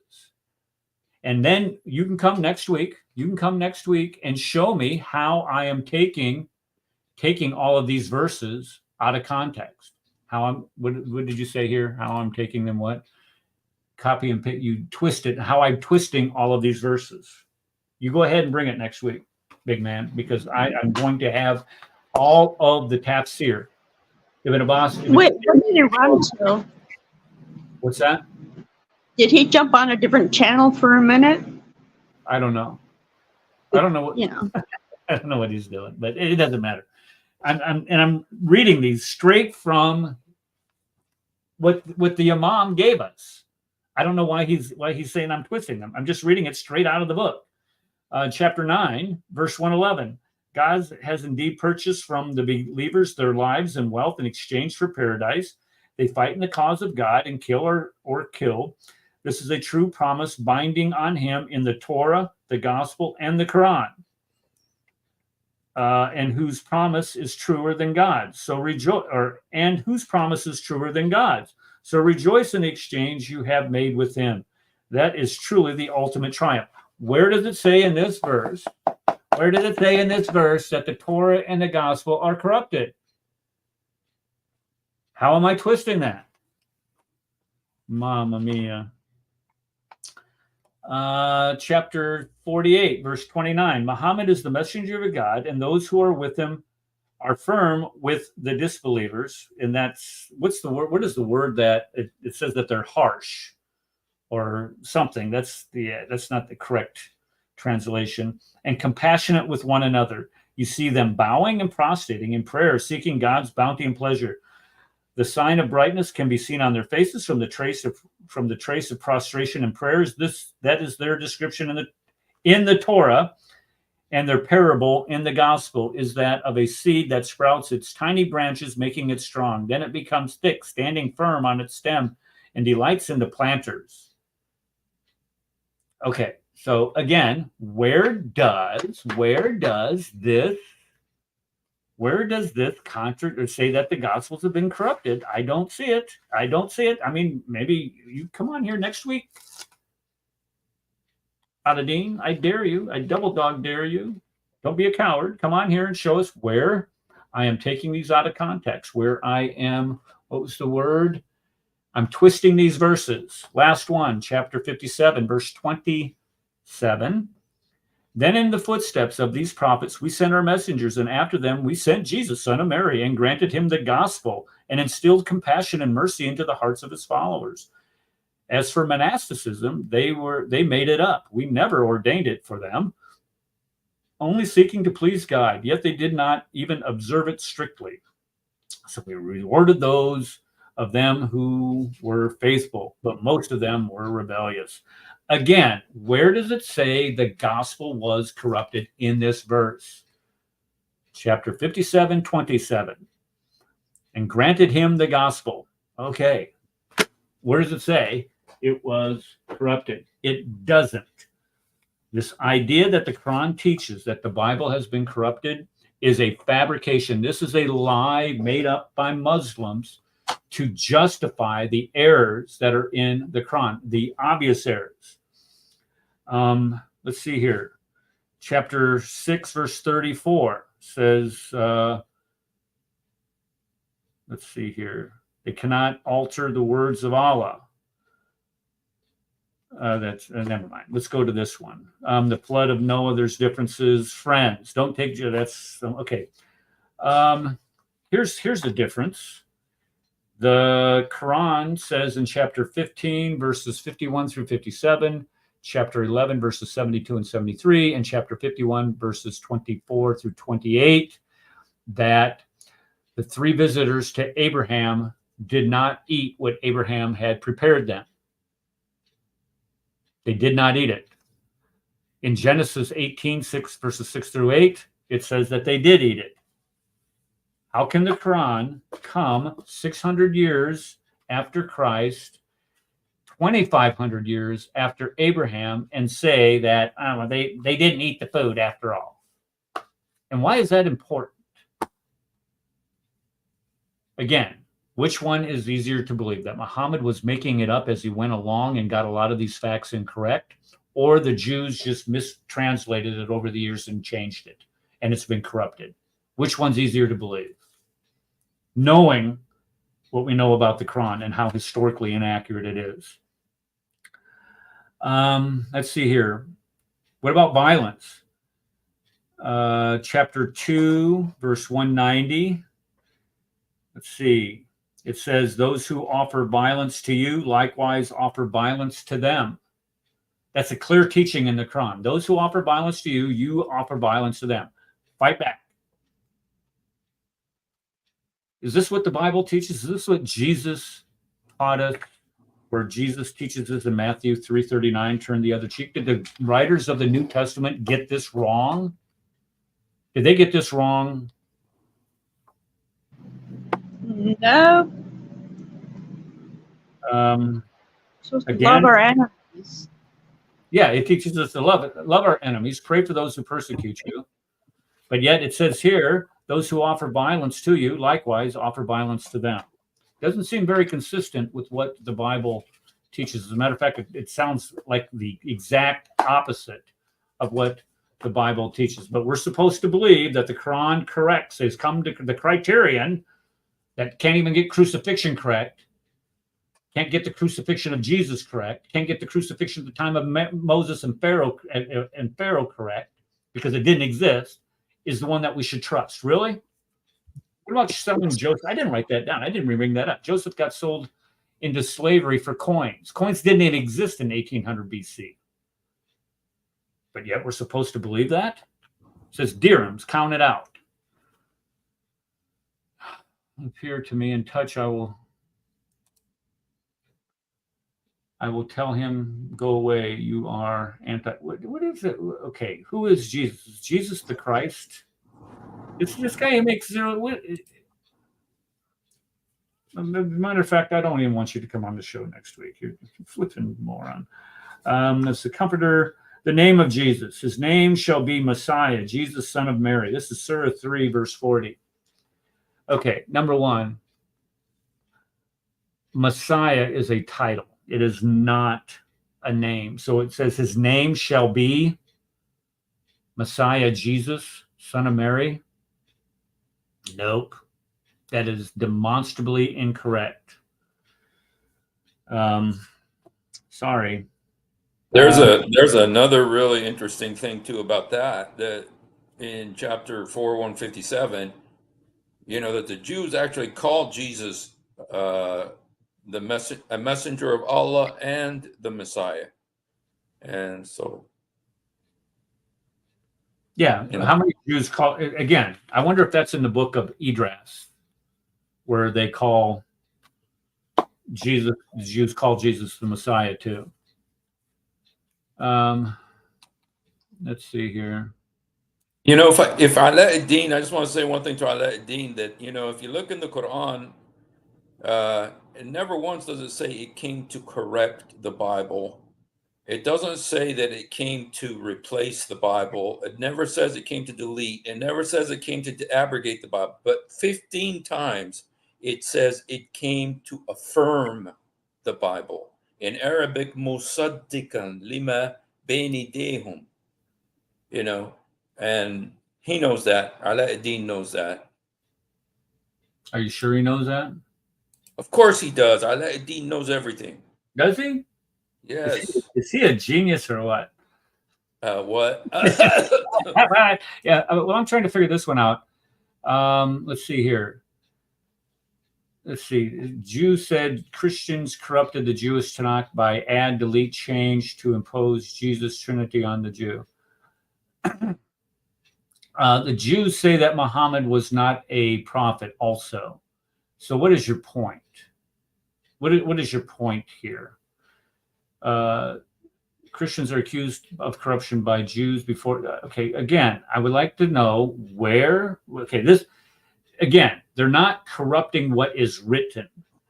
What you're talking about, and you might, again, as English is a second language, you might not be understanding what they're referring to is the Christian interpretation, or the how Christians interpret what they're reading and make that application to Christ, not changing the actual text. That's what the point that I'm making tonight is where does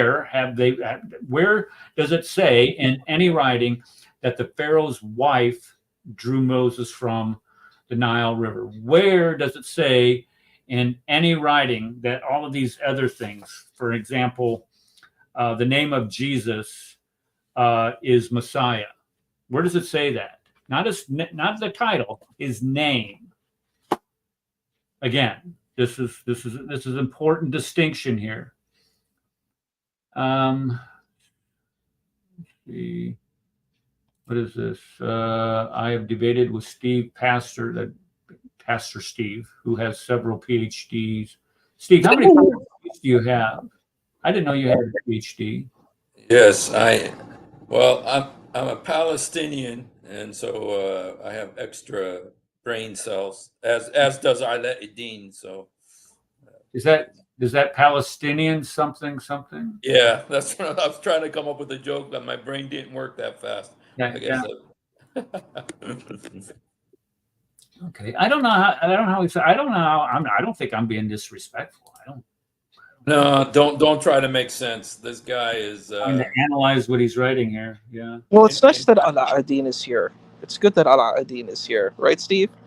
yes. I think it is too. I don't mind. I don't mind. You know, I disagree completely with a lot of what saying there, but I let him tie. I don't care. Let's see here. What do we got here? Moses. I'll have to explain that one later. Our Father. Matthew 6:9, 23:9, Deuteronomy 32:6, Psalm 2:7, Isaiah 63:16. The Jews and Jesus all call God our Father.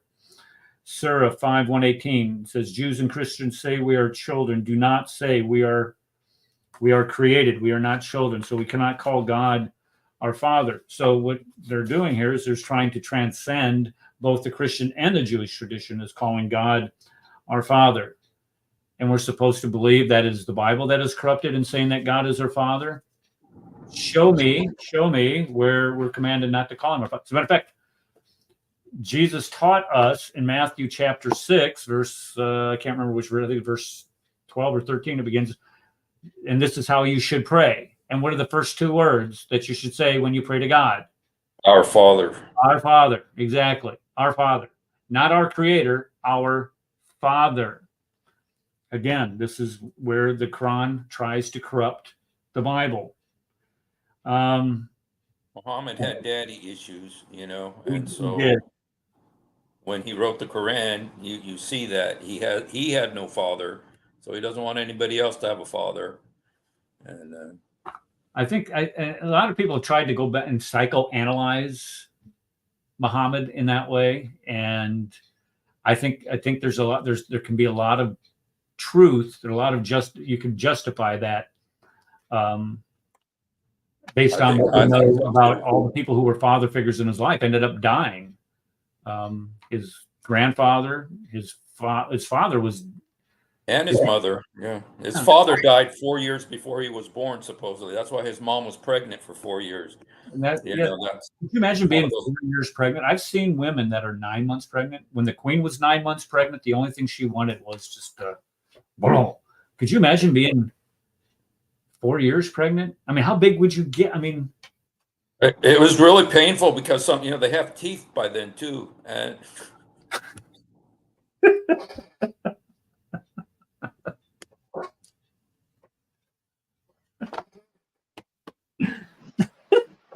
And you have to remember all the other parts of this story of Amina. She wasn't just pregnant with 4 years, but there was some sort of flashlight that came from her body. Yeah, that's sick. Okay, so what did we just cover there? Our Father. All right. How about Jesus saying that he is the Son of God? Is that for God so loved this world, he sent his only prophet, that whoever believes in him shall not perish but have everlasting life. Verse 17, for God sent not his prophet into the world to condemn the world, that the world be saved through him. Come on. Jesus clearly says that he is the only Son of God. And the Quran says in 1936, 18, verses 3 to 4, chapter 2, verse 110, and chapter 44, 81, verses 81 and 82, that God does not have a son. Again, this is where the Quran is coming to change, came and changed everything that we know in the Bible to say that the Bible is corrupt. Which one are we to believe? Are we to believe the Quran that came 600 years later and was recited by somebody who didn't even know how to write, supposedly, or whatever? We're supposed to believe this? Really? Really? Really? Really? Do you mind if I share something real quick?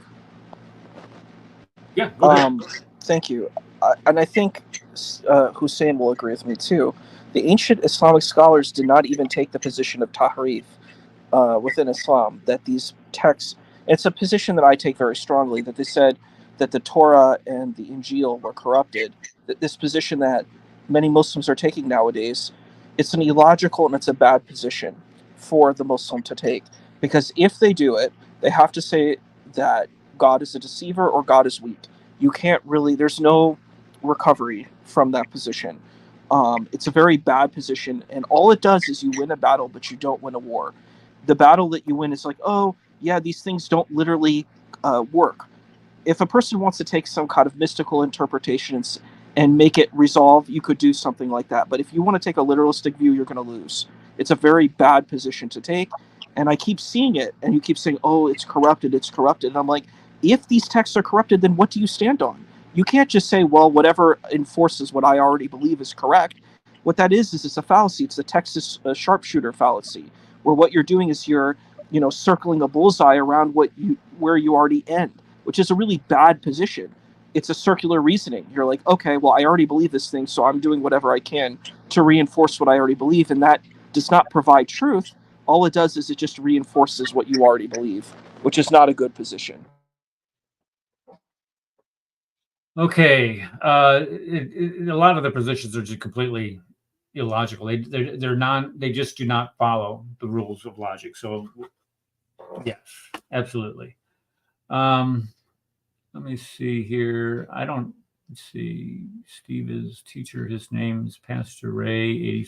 What is this? It's my friend named Ray Register. He's an old guy that used to be a missionary, and he used to come on all the time and debate Ala Eddin on my channel. But there came a point where he just said, you know what, Ala Eddin is the twister. And that was it, But he said that we were the one that we were twisting. What did he say? That's here? why it was funny. You know what? There was a very famous show in the 60s. I don't know if you guys remember. They call him Twister, Twister, King of Deception. You should have seen. You guys remember that? Is that a Palestinian show or No, that was Flipper. You guys don't remember Flipper on TV? Flipper. Oh my God. Flipper. The dolphin. Oh, right. Yeah. Dude, you guys are too young, man. Twister's coming out, the movie, a new Twisters movie. Yes. We're the ones that are twisting all the vision. We're the ones that are twisting things around here. That doesn't make a lot of sense. Okay. Here we have intercessor.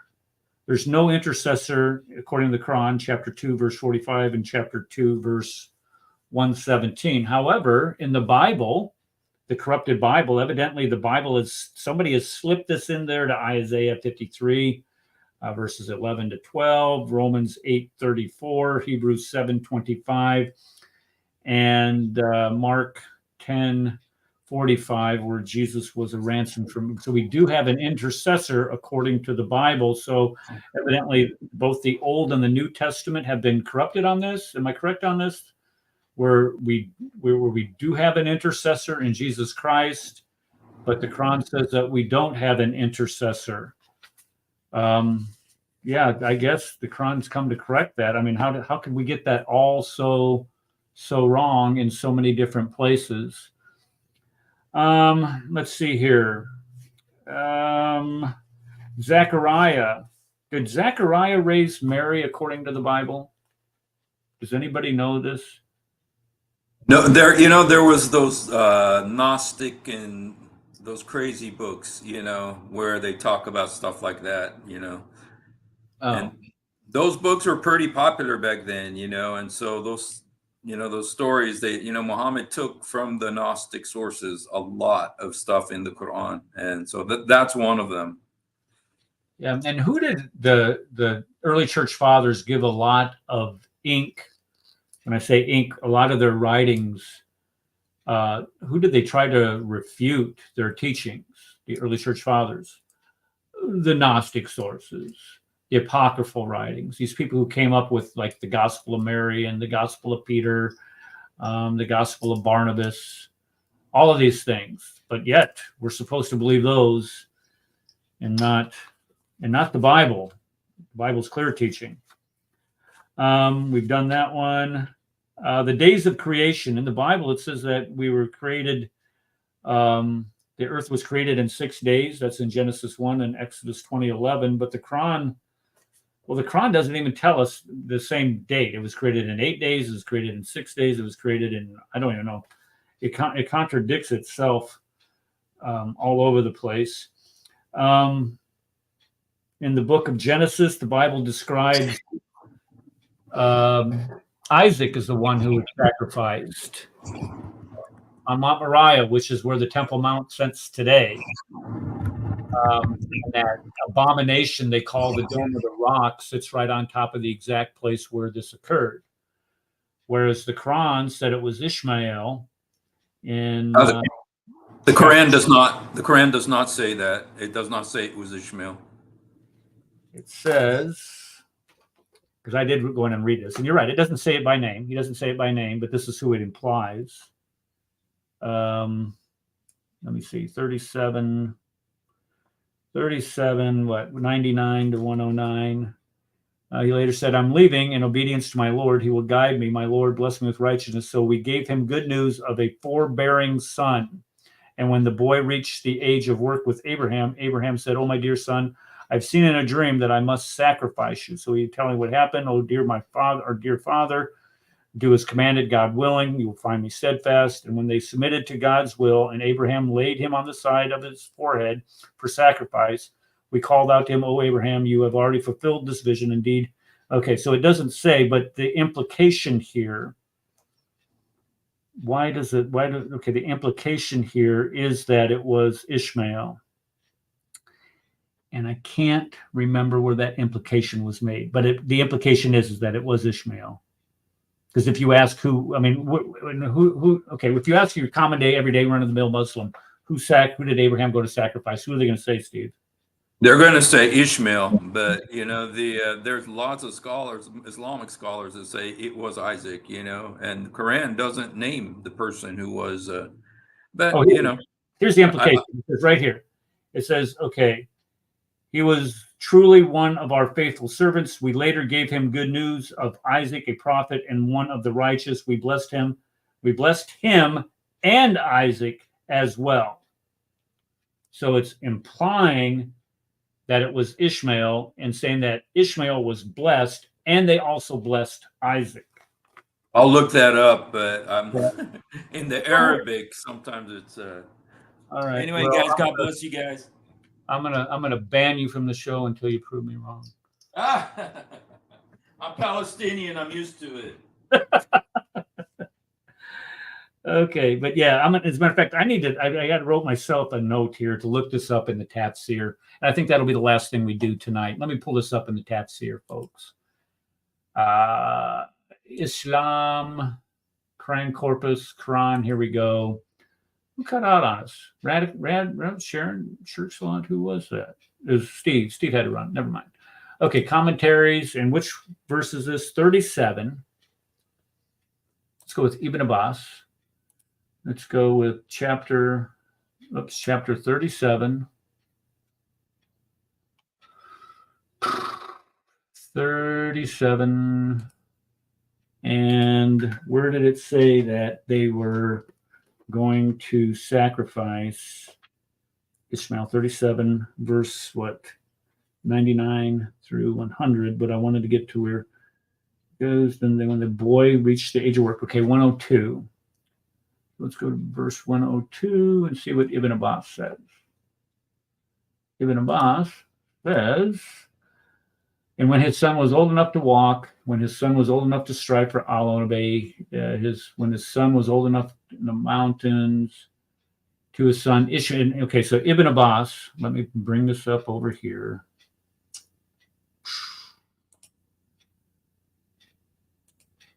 So here we go. Steve, I hope you're watching this. It says to his son Ishmael. And it was also said to his son Isaac. It must command. Okay, so wait a second. To his son Ishmael, and also said to his son Isaac. What is this? I'm commanded in a dream to sacrifice you. So who is this then? It says Ishmael right there. And it also said to his son Isaac. Wow. So we have some duplicity here. And then when they submitted to God's will, Abraham laid eyes on the side of his forehead. So this is verse 103. So let's go to verse 103. 103 and see what it says. Then when they had both surrendered, they both agreed to consign the matter. Oh, so Ibn Abbas is saying that both of them fulfilled his vision. Indeed, we reward the good doers as revealing, and when we ransomed his son with great sacrifice. So 107. Let's see what 107 says. Wow. It doesn't say. All right, so let's go with Ibn Kathir. We're going to go with chapter 37. And we're going to go with what was the verse? 102, 99. What is this? Okay. Allah tells us he helped close friend be upon him. And there's meaning and compensation. We gave to the boy. The child was Ishmael. So Ibn Kathir says it was Ishmael. That Ishmael, peace be on him. Peace be on him. Okay. Okay. Commanded Abraham to sacrifice his only son, and another text says his firstborn son. But here they falsely insert the name of Isaac. That is not right because it goes against what their own scripture says. They inserted the name of because he was their ancestor, while Ishmael is the ancestor of the Arabs. They were jealous of them. Oh, okay. So Ibn Kathir, look at there. Ibn Kathir says it was Ishmael. What about Al-Jalalain? Let's just do this and we'll close for the day. Al-Jalalain, where are you at? Jalalain. Here we are. 37. 37. Verse 102. Come on, where you is? Verse 102. Who's Al? When he's old enough to walk, go about him. And now this sad, at either age of 70, he said, "Oh, my dear son, I've seen the vision of prophets, the actions inspired by, think of his dream, consulted that his son, okay, oh, my father, doesn't say. So what about verse 103? Does it say in verse 103 who this is supposed to be? They had both submitted. So Jalalain's going with the Ibn Abbas things. Let's go with verse, what was it, 105? Verse 107. We ransomed, who's the son? We ransomed him, the one who had commanded the sacrifice, namely Ishmael or Isaac, two different opinions, with a mighty sacrifice. Okay, so Al Lane says could have been either. It does not provide a distinct. It doesn't say it was. It doesn't say it was Ishmael or Isaac, but it doesn't say specifically it was Ishmael. But Ibn Kathir, probably the most trusted compiler of Tafsir, says it was Ishmael. Anyway, the point I'm trying to make, the point we're trying to make tonight. I'm trying to stream, but your link doesn't work. That's okay. You come next week, Aladdin, and we'll discuss those 10 verses that I read about how the Quran describes the Gospels as being corrupted. What are you doing here? Cross-examining scriptures. This is probably the nicest guy that I met. Not that Paul and Osama aren't nice, but this is the nicest guy. Oh, by the way, I sent Greens and Cornbread a message on Clubhouse this morning,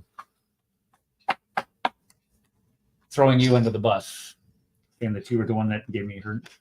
She gave me her name, and it's a story from. And anyway, okay. So again, the point I'm trying to make is that the Quran or the Muslims try to tell us that the Bible has been corrupted. Where do they get this? Well, they get it from the fact that the Quran, even though the Quran claims to confirm that which came before it, it contradicts that which came before it. Yeah, you're right. I can't believe she didn't figure that out. Yeah, I don't know. I don't know. Maybe she doesn't trust me. Doesn't matter. It claims that it came to confirm that which was before it, and it does not. It contradicts it. So there has to be a rescuing device that needs to be developed by Muslims in order to save that. And the rescuing device is that the Bible has been corrupted. It has been corrupted to the point where in all these different places, and this is what I'm going to outline in the book that I promised you I was going to get a book out. I'm going to get it out before 2033. This is the point. I'm going to go through the Quran, and I am going to identify all of the places where it contradicts the Bible. And the question that you need to ask yourself, O Muslim, has somebody that comes 600 years after the New Testament is written, 600 years, 500 some change. Well, let's just be nice. After the Bible has been written completely, and completely contradicts it in all dozens, hundreds. There's going to be well over 100 different places where it contradicts and changes the teachings of the Bible, like the violence one. If somebody does violence to you, you do violence to them instead of turning the other cheek. Has it been corrupted to the point where you cannot even understand the message anymore? And all of these minor places where it gets things wrong, like the Pharaoh's wife, and the number of daughters of Jethro, and the 3 men visiting Abraham, eating or not, all these things. What makes better sense? That the Bible has been transmitted correctly through the ages, because you cannot provide, and let's keep this in mind, you cannot provide one text of the Old Testament, of the book of Genesis, where it says that Jethro had 2 daughters. You cannot do it. I promise you. Or you cannot find one Bible manuscript where it says that it was the wife of the Pharaoh that drew Moses out. I promise you, it's not there.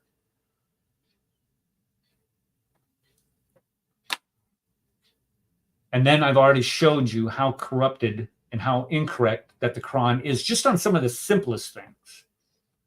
And you're still going to believe that? Well, your faith is... Well, you want to know why? Because you're not speaking in Arabic. That's kind of it. I don't speak Arabic. No, Aladdin, look. Be here next Monday night. Quit making up excuses. I can do it now. Well, I would take you through. What I'm going to do is I'm going to cut and paste the tafsir on all 10 of those verses, and I'm going to put it in a PowerPoint to ensure that everybody can see that you're lying about this. We did not. What was the word you used here? what was the word he used? What was the word he used, folks? He says that we were taking it out. No, we weren't taking it out of context. That's not what it was. What did he say? He said, and I'm gonna cut and paste this sucker. It says that Islam of Jesus appeared. No, it's right here someplace. Twisted. You twisted all. Here it is, right here. Without checking for yourself, you twisted all the verses you quote from the Quran. Okay, you're going to have to prove that. So you come next week with your proof where I twisted those 10 verses that I quoted, and let me just read them to you. Chapter 3, verse 3. Chapter 3, verse 4. You can come back and write these down later. Chapter 3, verse 48. Chapter 3, verse 65. Chapter 5, verse 46, chapter 5, verse 47, chapter 5, verse 66, chapter 5, verse 68, chapter 5, verse 110, chapter 7, verse 157, chapter 9, verse 111, chapter 48, verse 12, and chapter 57, verse 27. I think there's 10 verses there. If we twisted those, then you come on ahead and you show me. You show me. No. Well, then come on out. Come on up then. Let's do this. You want to sit there and say that I'm twisting these verses? My premise is that these verses do not say that the gospel has been corrupted.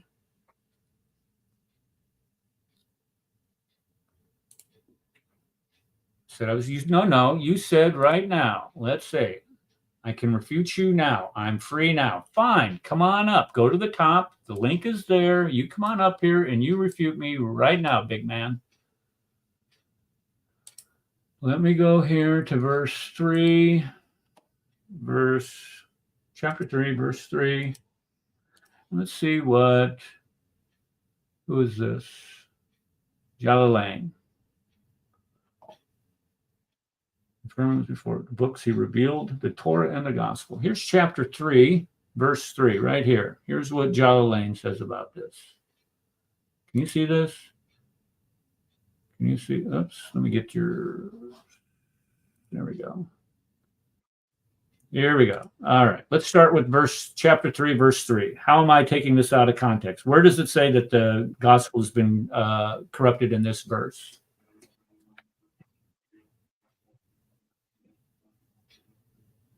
Hello. Am I in the stream? Yeah, am I coming here? Go ahead. Okay, because I have a really bad connection. Huh? I have a bad connection. I have really bad connection, but I'll try my best. Am I coming clear? You're loud and clear right now. Okay, very good. So what do you want to start with? You say what I said, and I'm still on my word.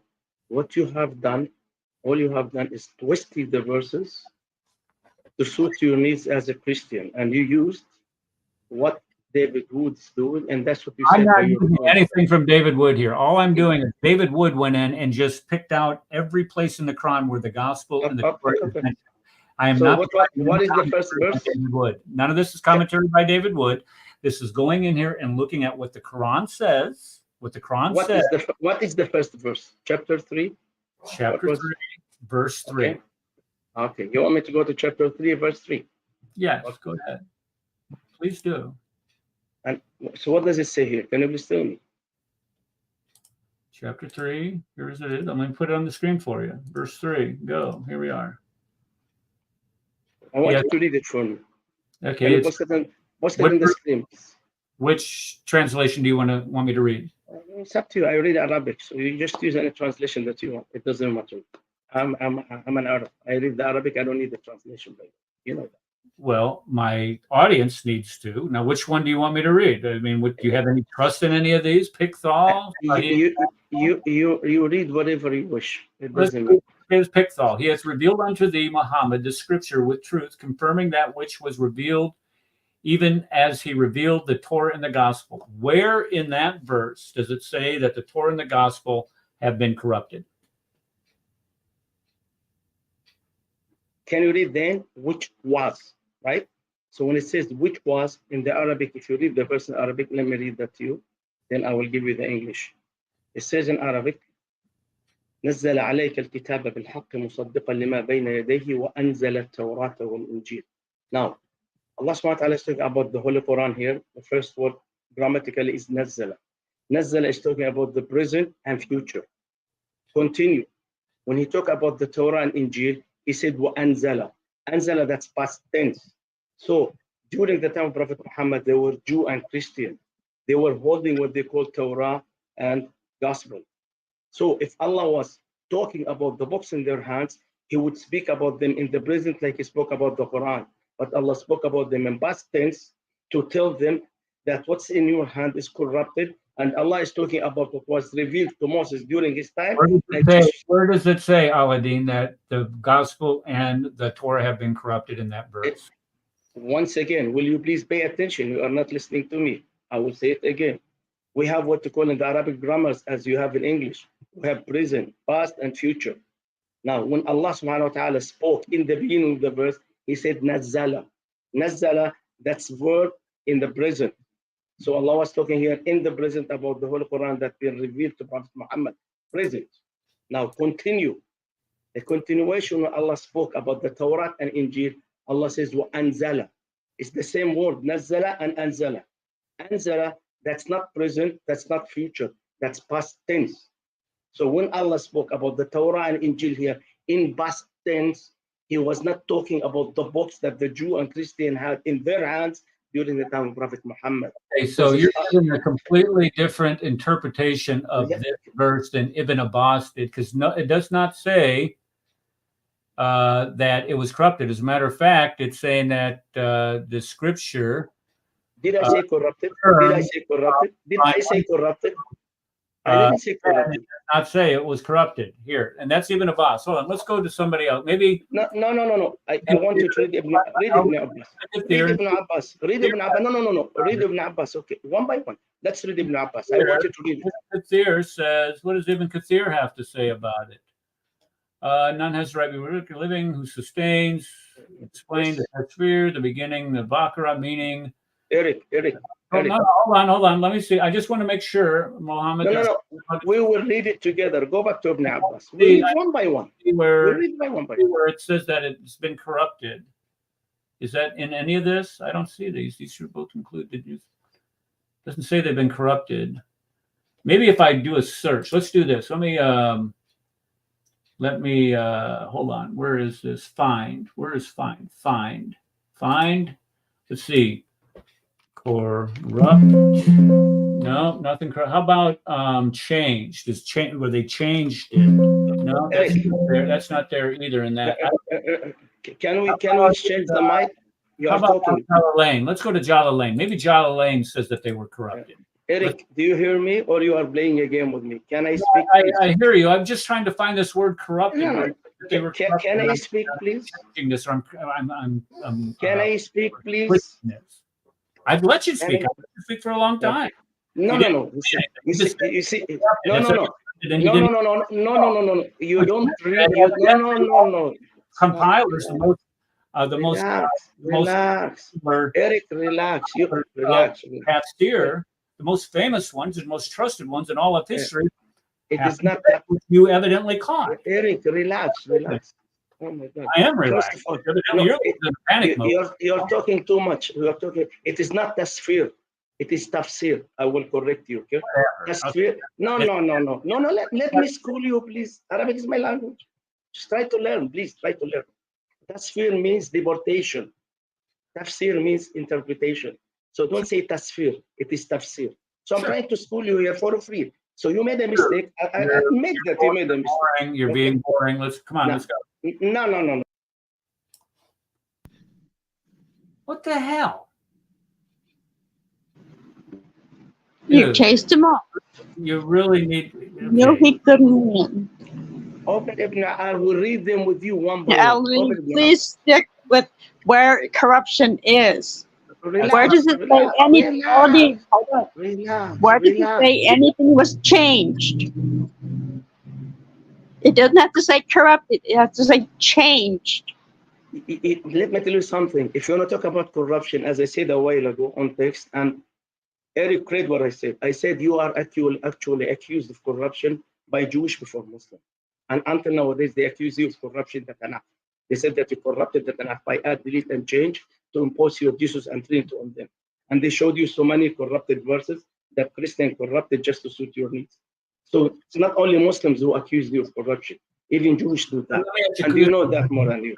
Let's just cut to the chase. Let's just cut to the chase, because I don't want to sit here and Okay. Let's go to Ibn Abbas. Now, let's start them one by one. Open Ibn Abbas. Verse 3. Where does it say in this? No. Just go back to Ibn Abbas. Why you are afraid to go to Ibn Abbas, the one you quote? So open Ibn Abbas, please. Then we'll go to Ibn Kathir. Then I'll show you. How about that? Open Ibn Abbas, please. Kathir? You want to go to Kathir? Okay. All right. No. We quote at the beginning Ibn Abbas. Open Ibn Abbas, please. Who do you want to go? Qurtubi? No. Listen to me, Eric. You quote Ibn Abbas, then you quote Ibn Kathir. Go first to Ibn Abbas. The pages that you quote, please. Okay, let's go to Ibn Abbas. Very good. Can you show it on the screen, please? Sure. Okay, very good. Can you read this to me, please? He hath revealed unto thee, Muhammad, the scripture. He sent you Gabriel with the scripture, with truth, in order to show truth from falsehood, confirming or corroborating Allah's divine oneness, that which was revealed before of scriptures, even as he revealed the Torah in one go to Moses, the son of Amram, and the gospel in one go to the Jesus, son of Mary. Now, can you go back to say that which was revealed before? What does before mean? Before it, what does it mean? Where is before? Right here? Before?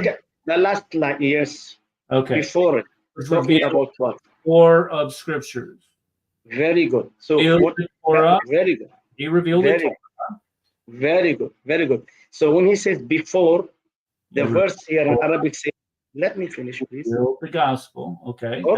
Okay. Will you listen, please? Just give me 1 minute. Now, when he spoke about the Holy Quran, he spoke about the Holy Quran in present, the book with Prophet Muhammad. When he spoke about the Torah and the Gospel, he did not use the same word in present. He used it in past, which means before, which means the one during the time of Moses and the one during the time of Jesus, not the one that they had in their hands during the time of Prophet Muhammad. Because if Allah was talking about the books in their no. Stop for just a second. Eric, listen to me. 157 under the bus. Then no. I'm not. You are cutting me off. You speak over me. But they have their hand. So don't go ahead. I'm sorry. Go ahead. Just go Why ahead. You speak over me? Why you speak over me? I did not interrupt you. Go ahead. 2 minutes. So once again, I'm telling you, the problem here is that you're ignorant in the Arabic language and Arabic grammars. The same word that Allah used for the Quran is the word that He used to the book, Torah and Gospel. He said about the Quran, Nazzala, present. The same word Allah used it in past tense, says Anzala, which is before. Before Anzala means the one that been revealed to Moses during his time. The one been revealed to Jesus during his time. Not the one in the hands of the Jew and Christian. Let me make sure I'm following this. Okay, so in the tafsir, which is supposed to be a clear explanation of this verse, evidently the tafsir is not clear enough in saying that the gospel has been corrupted or has been changed.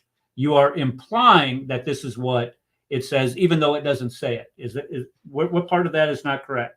No, I did not say that. Can you? English is your language. English is your language. It's my third language. I want you to teach me some English. Please teach me English. Now it says that which was revealed, that's in past tense, before it of scriptures. So here is it talking about present or past tense? grammatical in English. Before of, let's see, corroborating. Okay, so let's, in order to show truth from falsehood, confirming, corroborating Allah's divine oneness.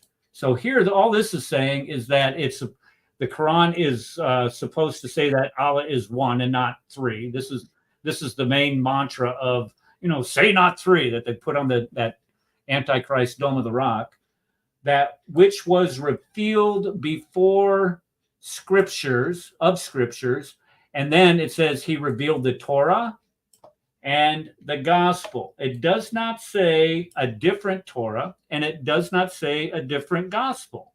Eric, I did not know Eric, you were what was my getting question? this idea that there's one that came before and one that comes after. Eric, can you repeat my question, please? What was my question? You are making this up. You No, are no. the one that What is was my question, please? and trying to convolute what is clearly written in your Eric, what was my question, please? Repeat my question, please. What did I ask you? What was my question? You said something about the script. I have no idea what you said, what you asked. You're saying what you're trying to tell me is that this says that the gospel are corrupt. It's not.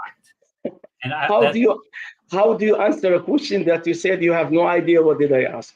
How did you answer me? Because I have no idea how you're trying to tie these things. All you're doing, you're just repeating this Arabic.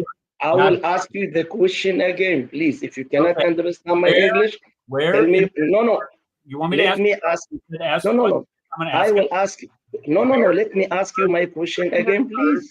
Where in can this I ask here? Tafsir. Eric, why you are running away from my question? You are running away from my question. You are running away from my question. I am not. I'm trying to answer Yes, it. I'm trying to deal with it, but you're the one that keeps coming up with all these excuses. Can I ask you? Stay on topic and tell me where relax. The gospel has been corrupted. Whoa, he's becoming mad. Relax. Answer, but I can't. You are a teacher. You are a teacher. Man. We're speaking in English. Tell me in English how this says that the Quran has been, or the gospel has been corrupted. Please, relax. You're a teacher. I'm relaxed. I am frustrated because you're running away from the question. No.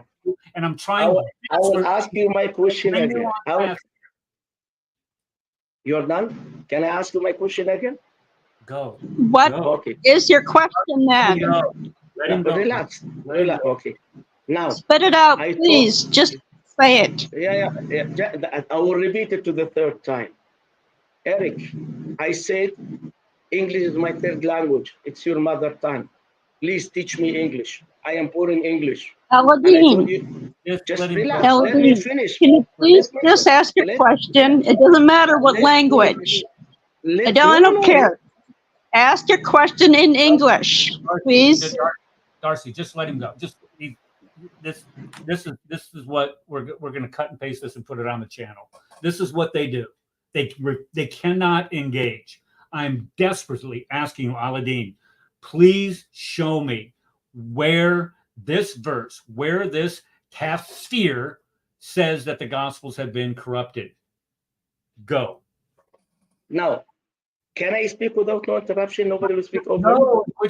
Go. Okay, very good. I hope that she will not jump over me again. I asked you once again, you as an English teacher, can you read to me what after one is said, that which was revealed before it of scriptures? Is this present or past tense in English language? Past tense. It's past tense. The Torah very good. Now I want you to go back to the beginning of the verse. He had revealed unto thee, Muhammad, the scripture. Does it speak here in present or in the past tense? Present. Very good. So when Allah spoke about the Holy Quran, Allah spoke about the Holy Quran in present. When Allah spoke about the Torah and the Injil, Allah spoke about them in past tense. Allah spoke about the Holy Quran in present because the Holy Quran was in the hands of Prophet Muhammad.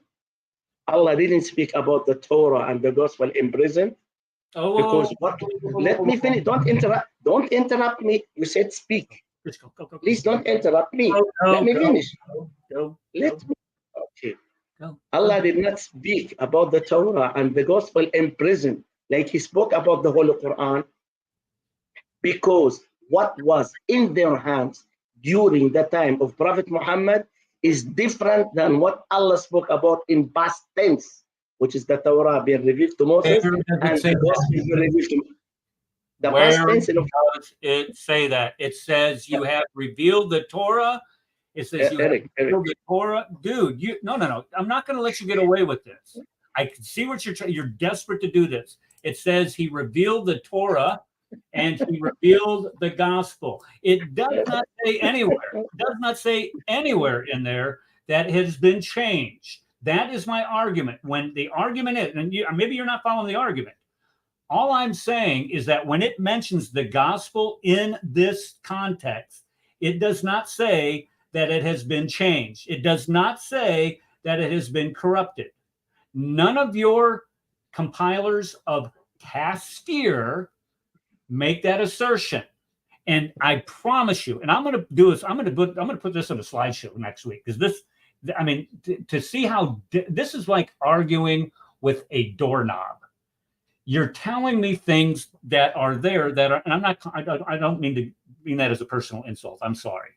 But it's frustrating because you're telling me that there are things that are there that are simply not there. My point is that this verse does not say the gospel has been corrupted, but yet you are insisting that it does.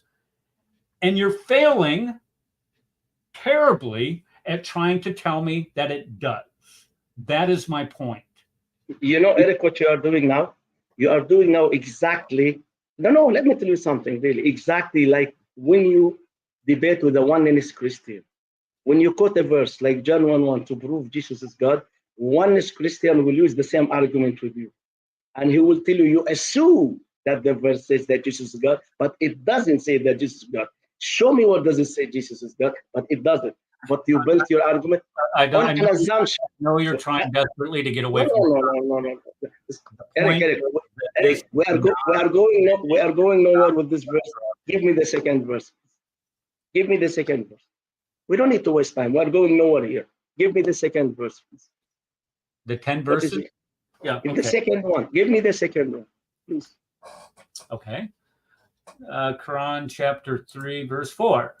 Chapter 3, verse 4.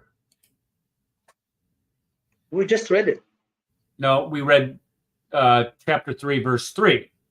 Yeah, that's why. Can you post it in English, please? I thought you said you wanted the next verse. No. The next verse that you will produce to me to prove that the Bible is corrupted or not. One of those 10 verses that you are talking about. We are done with this one. Give me the second one. Which one? For a guidance to mankind, and hath revealed the criterion of right and wrong. Lo, those who disbelieve the revelation of theirs will be heavily doomed. This is supposed. I got the right one.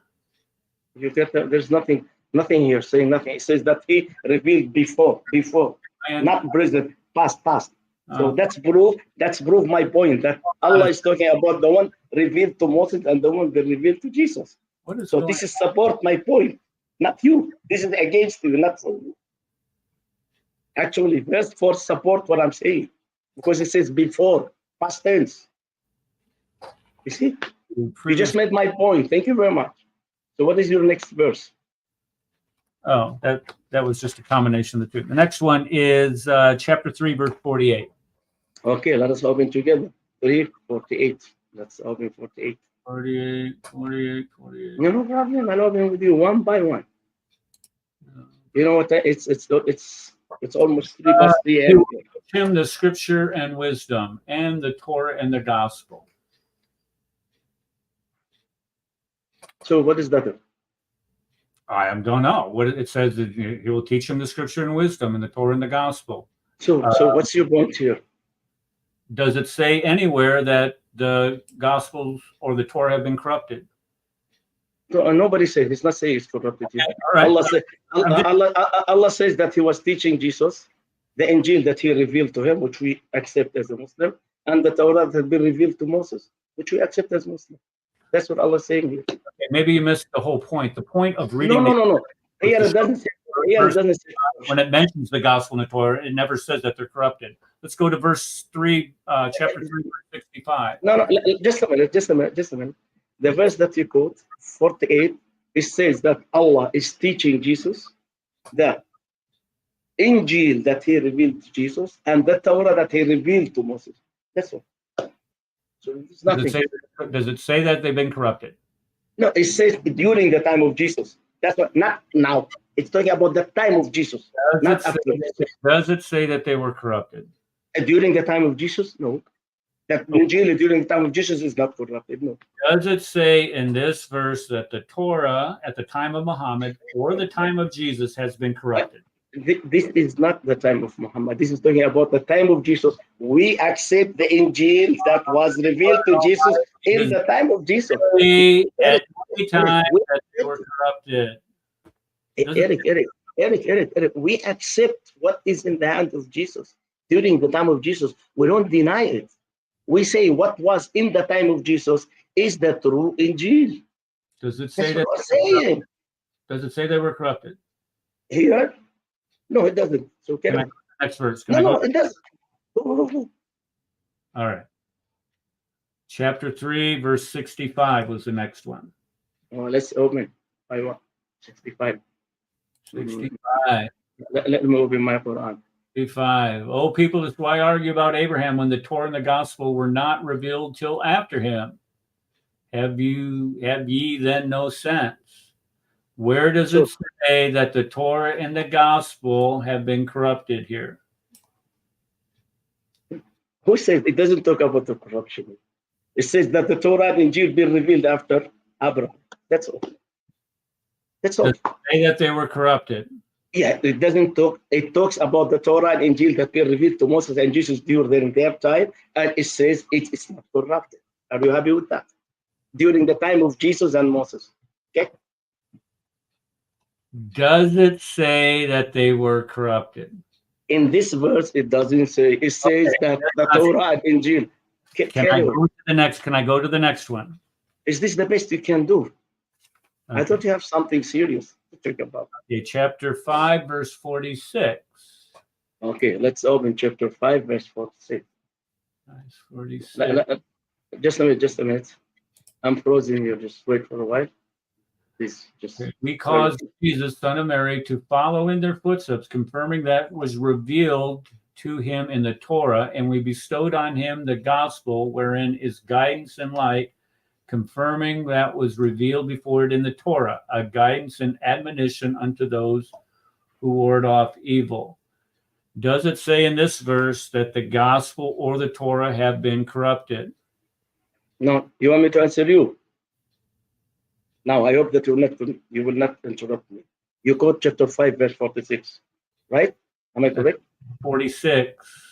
Okay, 5:46. Let me open it and we'll read it in Arabic and English, inshallah. So I was frozen. 5:40. Okay.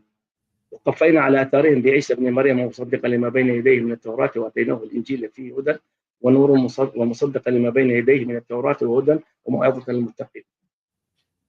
Which means, in English, it says, and we sent Jesus, the son of Mary, after those. Let me speak. Let me speak. Please don't interrupt me. You ask a question, wait for the answer. Please, just give me 2 minutes to answer you. The verse said, and we sent Jesus, the son of Mary, after those prophets, confirming the truth of whatever they're still reminded of the Torah, and we gave him the gospel, wherein guidance and light, and which confirms the truth of whatever they're still reminded of Torah, and a guidance and admonitions for that fear. The verse says explicitly confirming the Torah revealed before him. That means during the time of Moses, but not the Torah in the hand of the Jew during the time of Jesus. Which proves, let me finish. Don't interrupt me. I said, give me 2 minutes. Please, why are you not so patient? Dude, I'm letting you talk. Oh. No, I'm answering you now. If I ask you a question in the middle of your, I'm answering you. You want me to answer the way? You want me to answer that what fit your desire. You want me to answer the way you want me to. No, I will answer you according to my understanding as a Muslim. So please listen to me. The verse said explicitly, confirming the Torah that revealed before him.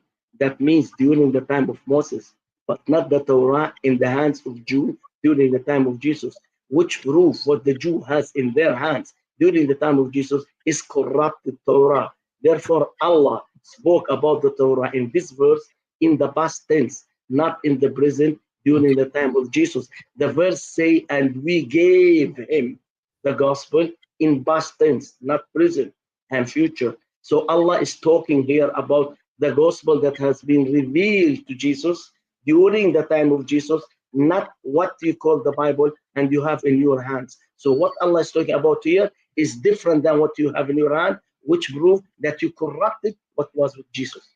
Okay. And that's the answer. Now let's see. Let's just okay. So you're saying that this verse claims that the Torah and the gospel have been corrupted. That's what you're saying? No, I did not say that. Oh my gosh. I did not say that. You really need to be more explicit then, because you just took 3 minutes to say basically nothing. The question is No, because you are not listening. Because you are not listening. Yes. I let you talk. Answer this question. Does this verse say that the Torah or the gospel have been corrupted? Yes, it does. It does. Specifically. Okay. All right. No. I listened to you long enough. Let's go and see what Ibn Abbas says about this. What is this? Chapter 5. What was this? Chapter 5:46. Maybe Ibn Abbas caught it. Let's see if he did. 46. Ibn Abbas. To follow their footsteps, confirming that which was revealed before him in the Torah. As regards the declaration of Allah's divine oneness and some laws, we bestowed on him the gospel, wherein is guidance from error and light, and exposition on stoning, confirming that which was revealed before it in the Torah regarding Allah's divine oneness and legal ruling of stoning from error, and an admonition unto and a caution for those who ward off evil. Okay. Nowhere in Ibn Abbas's tafsir does it say that the gospel or the Torah have been corrupted. Nowhere does it say that. Okay. And once again, it's not the sphere. No. Listen. No. Let me expose you with love and respect. Let me expose you. Please. I can read. I can read. No. You can't read. Yes, I can read. I realize that your English grammatically is worse than mine, unfortunately. No. Go back to Ibn Abbas. Don't run away from Ibn Abbas. Go back to Ibn Abbas. Go back. Guidance from error.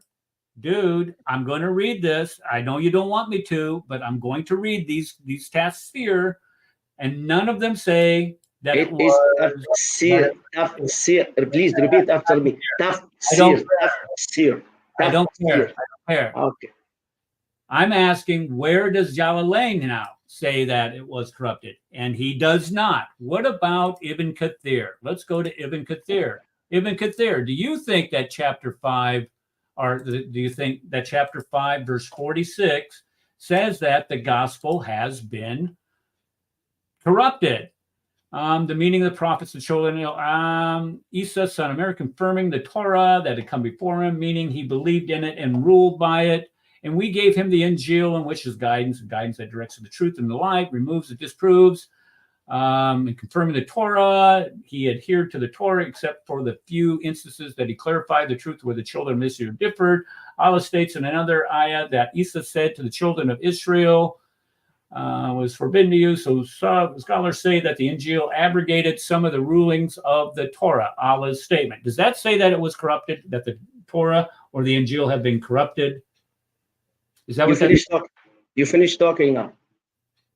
Okay. Dude, we're having a conversation. Yeah, no. I will teach you. I will school you. I will just calm down. I will school you. Does that say that the gospel or the Torah? Relax. I am relaxed. No, because you cannot answer a simple question. Answer the question. Can you go? No. Can you go back to? We'll read them one by one together. Go back to Ibn Abbas, please. I will show you what you missed in English. No, I'm not going to. I'm not doing this all night. No. I will correct you. No, I want to correct you. You are mistaken. So I will correct you. It's my right. Now, can you please read again? Go. Ibn Abbas. What does it say? Confirming that which was revealed before it in the Torah. Now, during the time of Jesus, the Jew has Torah or not? Yes, they did. He spoke about the Injil here during the time of Jesus in present, but he spoke about the Torah in the past tense. So Allah is not talking about the Torah that was in the hand of the Jew during the time of Jesus. Now, I would like to ask you, why Allah spoke about the Injil with Jesus in present, but he spoke about the Torah in past tense, not in present, that was in the hand of the Jew. Get this factoid off of the table. No, answer the question, please. I am going to. But the fact that you said that where does Allah, who gave Jesus this Injil, my question to you, and this is the whole premise of the show tonight, is how the Quran completely corrupts the Bible with its incorrect ideas. Nowhere, anywhere does anybody mention a book given to Jesus in history until Muhammad. So my question to you is, if you are insisting that God is talking about this Injil that he gave Jesus, I want to know where it is and what it says. Your turn. Eric, I asked you a question. You did not answer my question. What was my question? No. There is nothing. No. Don't say I don't care. You run away. No. You are running. No. You see, you cut me off. Which you cut me off again. You cut me off again. You cut me off again. You speak over me. All right, go ahead. Concentrate. No. Eric, concentrate. No. Aladdin, you have to remember this is Eric's show, not yours. You have to respect him and answer his question, please. No. Why he doesn't need to respect me and answer my question as well? What's your question, Aladdin? Go ahead. What's your question? Do I need to repeat myself again? Please concentrate and listen carefully. What's your question? Concentrate. Once again, we are reading in front of you, confirming that which was revealed before in the Torah. When you read in the beginning about the Injil, Allah spoke about the Injil in the present, which was with Jesus. Okay, so when he spoke, let me finish, don't interrupt me. Please, why you can't be patient? When he spoke about the Torah, you are English. He says, before, revealed before it in the Torah. During the time of Jesus, Jew had Torah in their hands. Why God did not speak about the Torah during the time of Jesus in present, like he spoke about the Injil, why he spoke about it in past tense? Can you answer me? Okay, so which Injil are you talking about? I'm asking you about the Torah. Don't answer a question with a question. Answer my question. That is why God spoke. I want to know. No. The Torah that existed at the time of Jesus, we have the Dead Sea Scrolls, so we know exactly what the Torah. Whoa. Eric, you have three different. You have three different versions of Dead Sea Scroll, and they are different from one another, and that's totally different topic. If you want to talk about it, I'll talk about it with you. So please don't bring it to me. You will be embarrassed there. There are three different versions of Dead Sea Scroll. What was revealed in the Torah? Relax. Dude, you're asking me a question and you don't want me to answer it, and you're going to tell me to relax. I'm trying to answer the question. I'm quiet. Okay, you're saying that the Torah, and I just cited evidence that the Torah did exist prior to Jesus, and you can sit here and go on about, oh, well, this word's different, or this word, we call them variants, and this is what happens in when scribes make errors, and we all know this. The same thing happens in the Quran, oh, by the way. But what I want to know, it says we bestowed on him the gospel, and that's supposed to be Injil. Okay, where do I find this Injil that is different than what we have today? You've made this point several times. I want to know where I can find this Injil. If it is different, where is it, and where can I find a reference to it? Your turn. Eric, why you didn't answer my question? I will repeat my question. I'll be quiet. Why God spoke about the Torah in this verse in past tense, not in the present and future, while the Jew having the Torah in their hands during the time of Jesus? The Torah was written before Jesus. It's very good. So during the time of Jesus, the Jewish has Torah in their hands or not? The Jews had in their hands at the time of Jesus the same Torah that we have today. No, that's not my question. But during the time of Jesus, Jew has Torah. Very good. God spoke in the verse, Allah spoke in the verse about the Injil in prison because it was with Jesus. Now, why he did not speak about the Torah in prison if the Torah in the hand of the Jew was the same Torah that revealed to Moses before Jesus? Why he said before about the one during the time of Jesus, not in prison, the one in the hands of the Jew during the time of Jesus? Answer me, please. I don't even understand your question. Why did they say that? What? I will repeat myself again. I'm sorry, forgive me. English is my third language. I will repeat myself. When Allah spoke about the Injil in this verse, Allah spoke about the Injil in present because the Injil was with Jesus. During the time of Jesus, there were Jews and they were having Torah in their hands. But Allah spoke about the Torah in this verse in past tense, said revealed before it. Now, why God did not speak about the Torah in present during the time of Jesus like he spoke about Injil? Okay, this number Why one. in past? Okay, number one, this is a commentary. This isn't the Quran, and this isn't the point that the verse makes.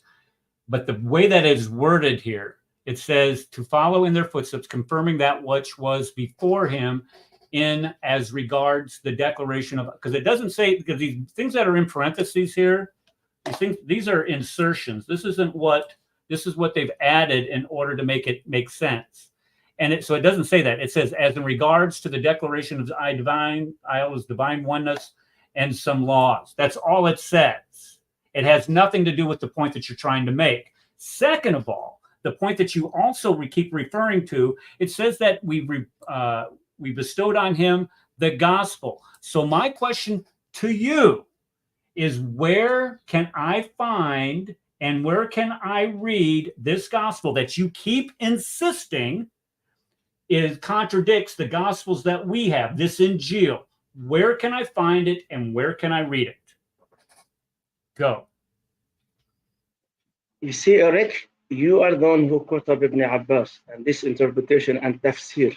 And now you are telling me this is tafsir, this is not Quran. So you run away from your own source. No, I'm not. No. I will answer. Don't interrupt me. Don't interrupt me. I will answer your question. What is the Injil? I will answer. Through this and showed you Eric, clearly. it's my turn. Eric, it's my turn. Eric, it's my turn. It's my turn. I want you to Eric, it is my turn. I will answer your question. Relax. It is my turn to speak. You're going to answer it next week? Let's go. Maybe by next month, not next week. Just relax, Eric. I'm enjoying. Okay. I'm enjoying. So let's have I'm not letting you speak is absolutely hilarious. I've let you run your mouth more than anybody else on the show. Thank you very much. Thank you very much. Thank you very much for letting me speak. If you answer this question for me, please, where can I find the Injil? No, let me make my comment. I will answer your question. What is the Injil? Don't worry. I promise you right now. I will answer it. Now, Eric, you ran away from my question and you don't want to answer. And yes, you are. Yeah, let me finish. I did not interrupt you. Stop interrupting me. Oh, yes, you did. Quit saying you didn't. You did interrupt me. Answer my question. Quit running.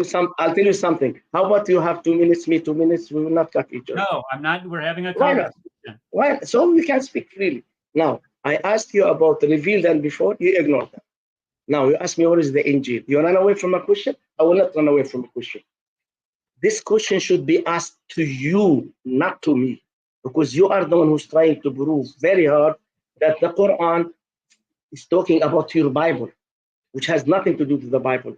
We as Muslims, and I know that you know it, we believe that the Injil being partly corrupted. So what you have in your hand, if does not agree with the Holy Quran or doesn't agree with Islam, we call it as corrupted. If it's agree with Islam, we call it still part of the Injil. I'll give you an example. When you say Deuteronomy chapter 6, verse 4, if I'm not mistaken, Shema Israel, let me finish. Let me finish. Let me finish. No, Let I'm me not finish. because you're running. Oh, You're not answering the I'm question. answering The you. Injil given to Jesus. The Injil given to Oh, Jesus. Like finish. contradicts Khalas, Eric, I am running away. I this am running away. this Injil, Aladdin. Where Very did you easy. read it? You say You the Injil corrupted. contradicts what we You have. All right, fine. You show me the Injil. Go. finish. I will clap my hand like you did. You show me the. You like that? Okay. Is that like very Egyptian? I feel like the sound of that. Hi. I want to know what the Injil is. Go. Eric, you honestly you made my day. What time is it now here? It is 4:45 a.m. 4:30 we are have early morning prayers here in Egypt. Now, Injil being corrupted by Christians. And what you have in your hand, partly of the Injil. But the other part that disagree with Islam, we call it as corrupted. Actually, what is the Injil? This should be asked to you. Eric, please teach me. And honestly, I would like to read the Bible. So which one is the true versions from all those different versions of the Bible so I can read it? Tell me which one. They contradict each other. So which one is the true one so I can read it? If the Injil contradicts our gospel, if the Injil was given to Jesus, because the Injil given to Jesus is not the same as the fourfold gospel that we have today. It's not the same. The fourfold gospel. Hold on, let me finish. Let me answer. It's my show. No, I'm not talking. I'm not talking. Don't worry. I will not talk. I'm not talking. Whoever's trying to interrupt me, don't. The Injil that was given to Jesus is not the gospels that we have today. The gospels that we have today, this is a very simple question. Matthew, Mark, Luke, and John were not given to Jesus. These were books that were written about Jesus, and they're called the gospels because the word evangelion, where you get the word Injil, means good news. These are the good news. The gospel according to Matthew, the gospel according to Mark, Luke, John. These are all the stories of Jesus' life. Your Allah, your Quran says that an Injil was given to Jesus. My question is where is this Injil given to Jesus? Not the fourfold gospel that we find that we have today that were written after the life of Christ, after the life of Jesus. I want to know where this book that was given to Jesus is. Go. I'll make it easy for you. How about you give me, you have Gospel of Luke, Mark, etc. Can you please give me the Gospel of Jesus and I will tell you this is the Injil. Give it to me. I'll tell you this is the Injil. I want the Gospel of Jesus. Give me the Gospel of Jesus, please. Okay, that's okay. You're running from the question. No. I will accept. No. I'm telling you. Why did you cut me off? Today, Matthew, Mark, Luke, John. Eric, Matthew, Mark, Luke, John. Eric, can I just jump in here real quick? I put Aladdin backstage because you guys are just talking over each other, and it's getting, you know what I mean. So let's have a moderate. Oh, he left. Sorry, I was gonna bring him back up. You can come back up, dude. It's just getting really bad. You guys talking over each other. Everybody's kind of complaining about it.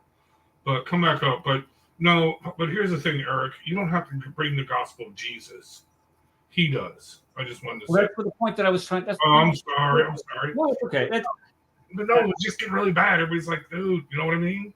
Yeah, I know. Okay, so here's what I'm going to do. I'm going to send him an email or I think I have him on Skype. And we're going to, because he talked about having, going 2 minutes or whatever. Okay, so let's just have a formal debate on this. Let's debate the Gospels.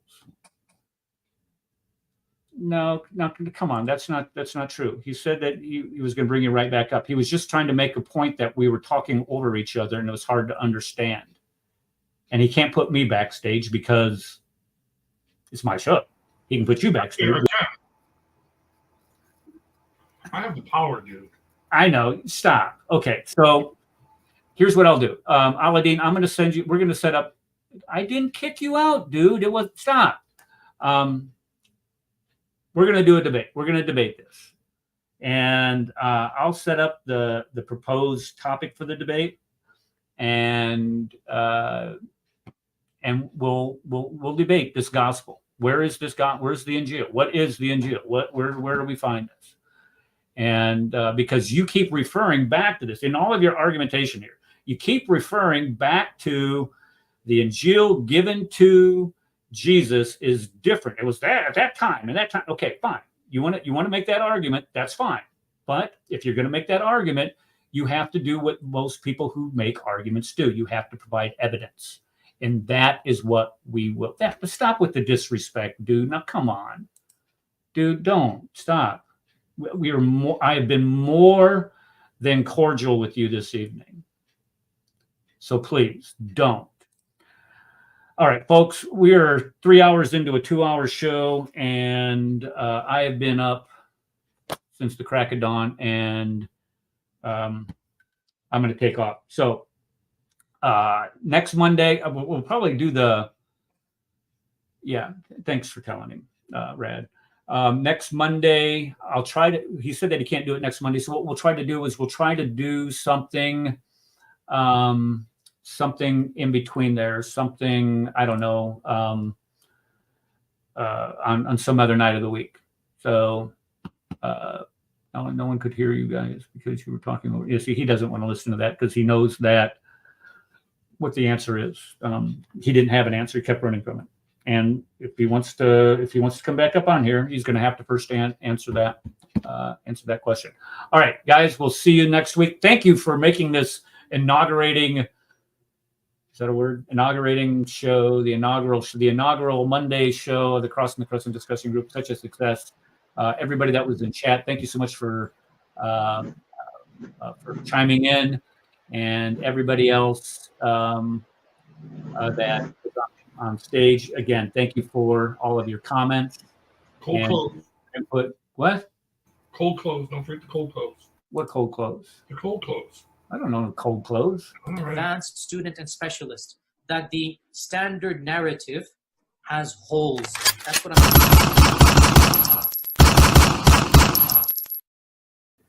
That the Muslims were rioting against one another. And as much as we don't want to face the fact, the Muslims were lying sometimes. They were fabricating, they were embellishing, and that might be hard to accept, but that is a reality.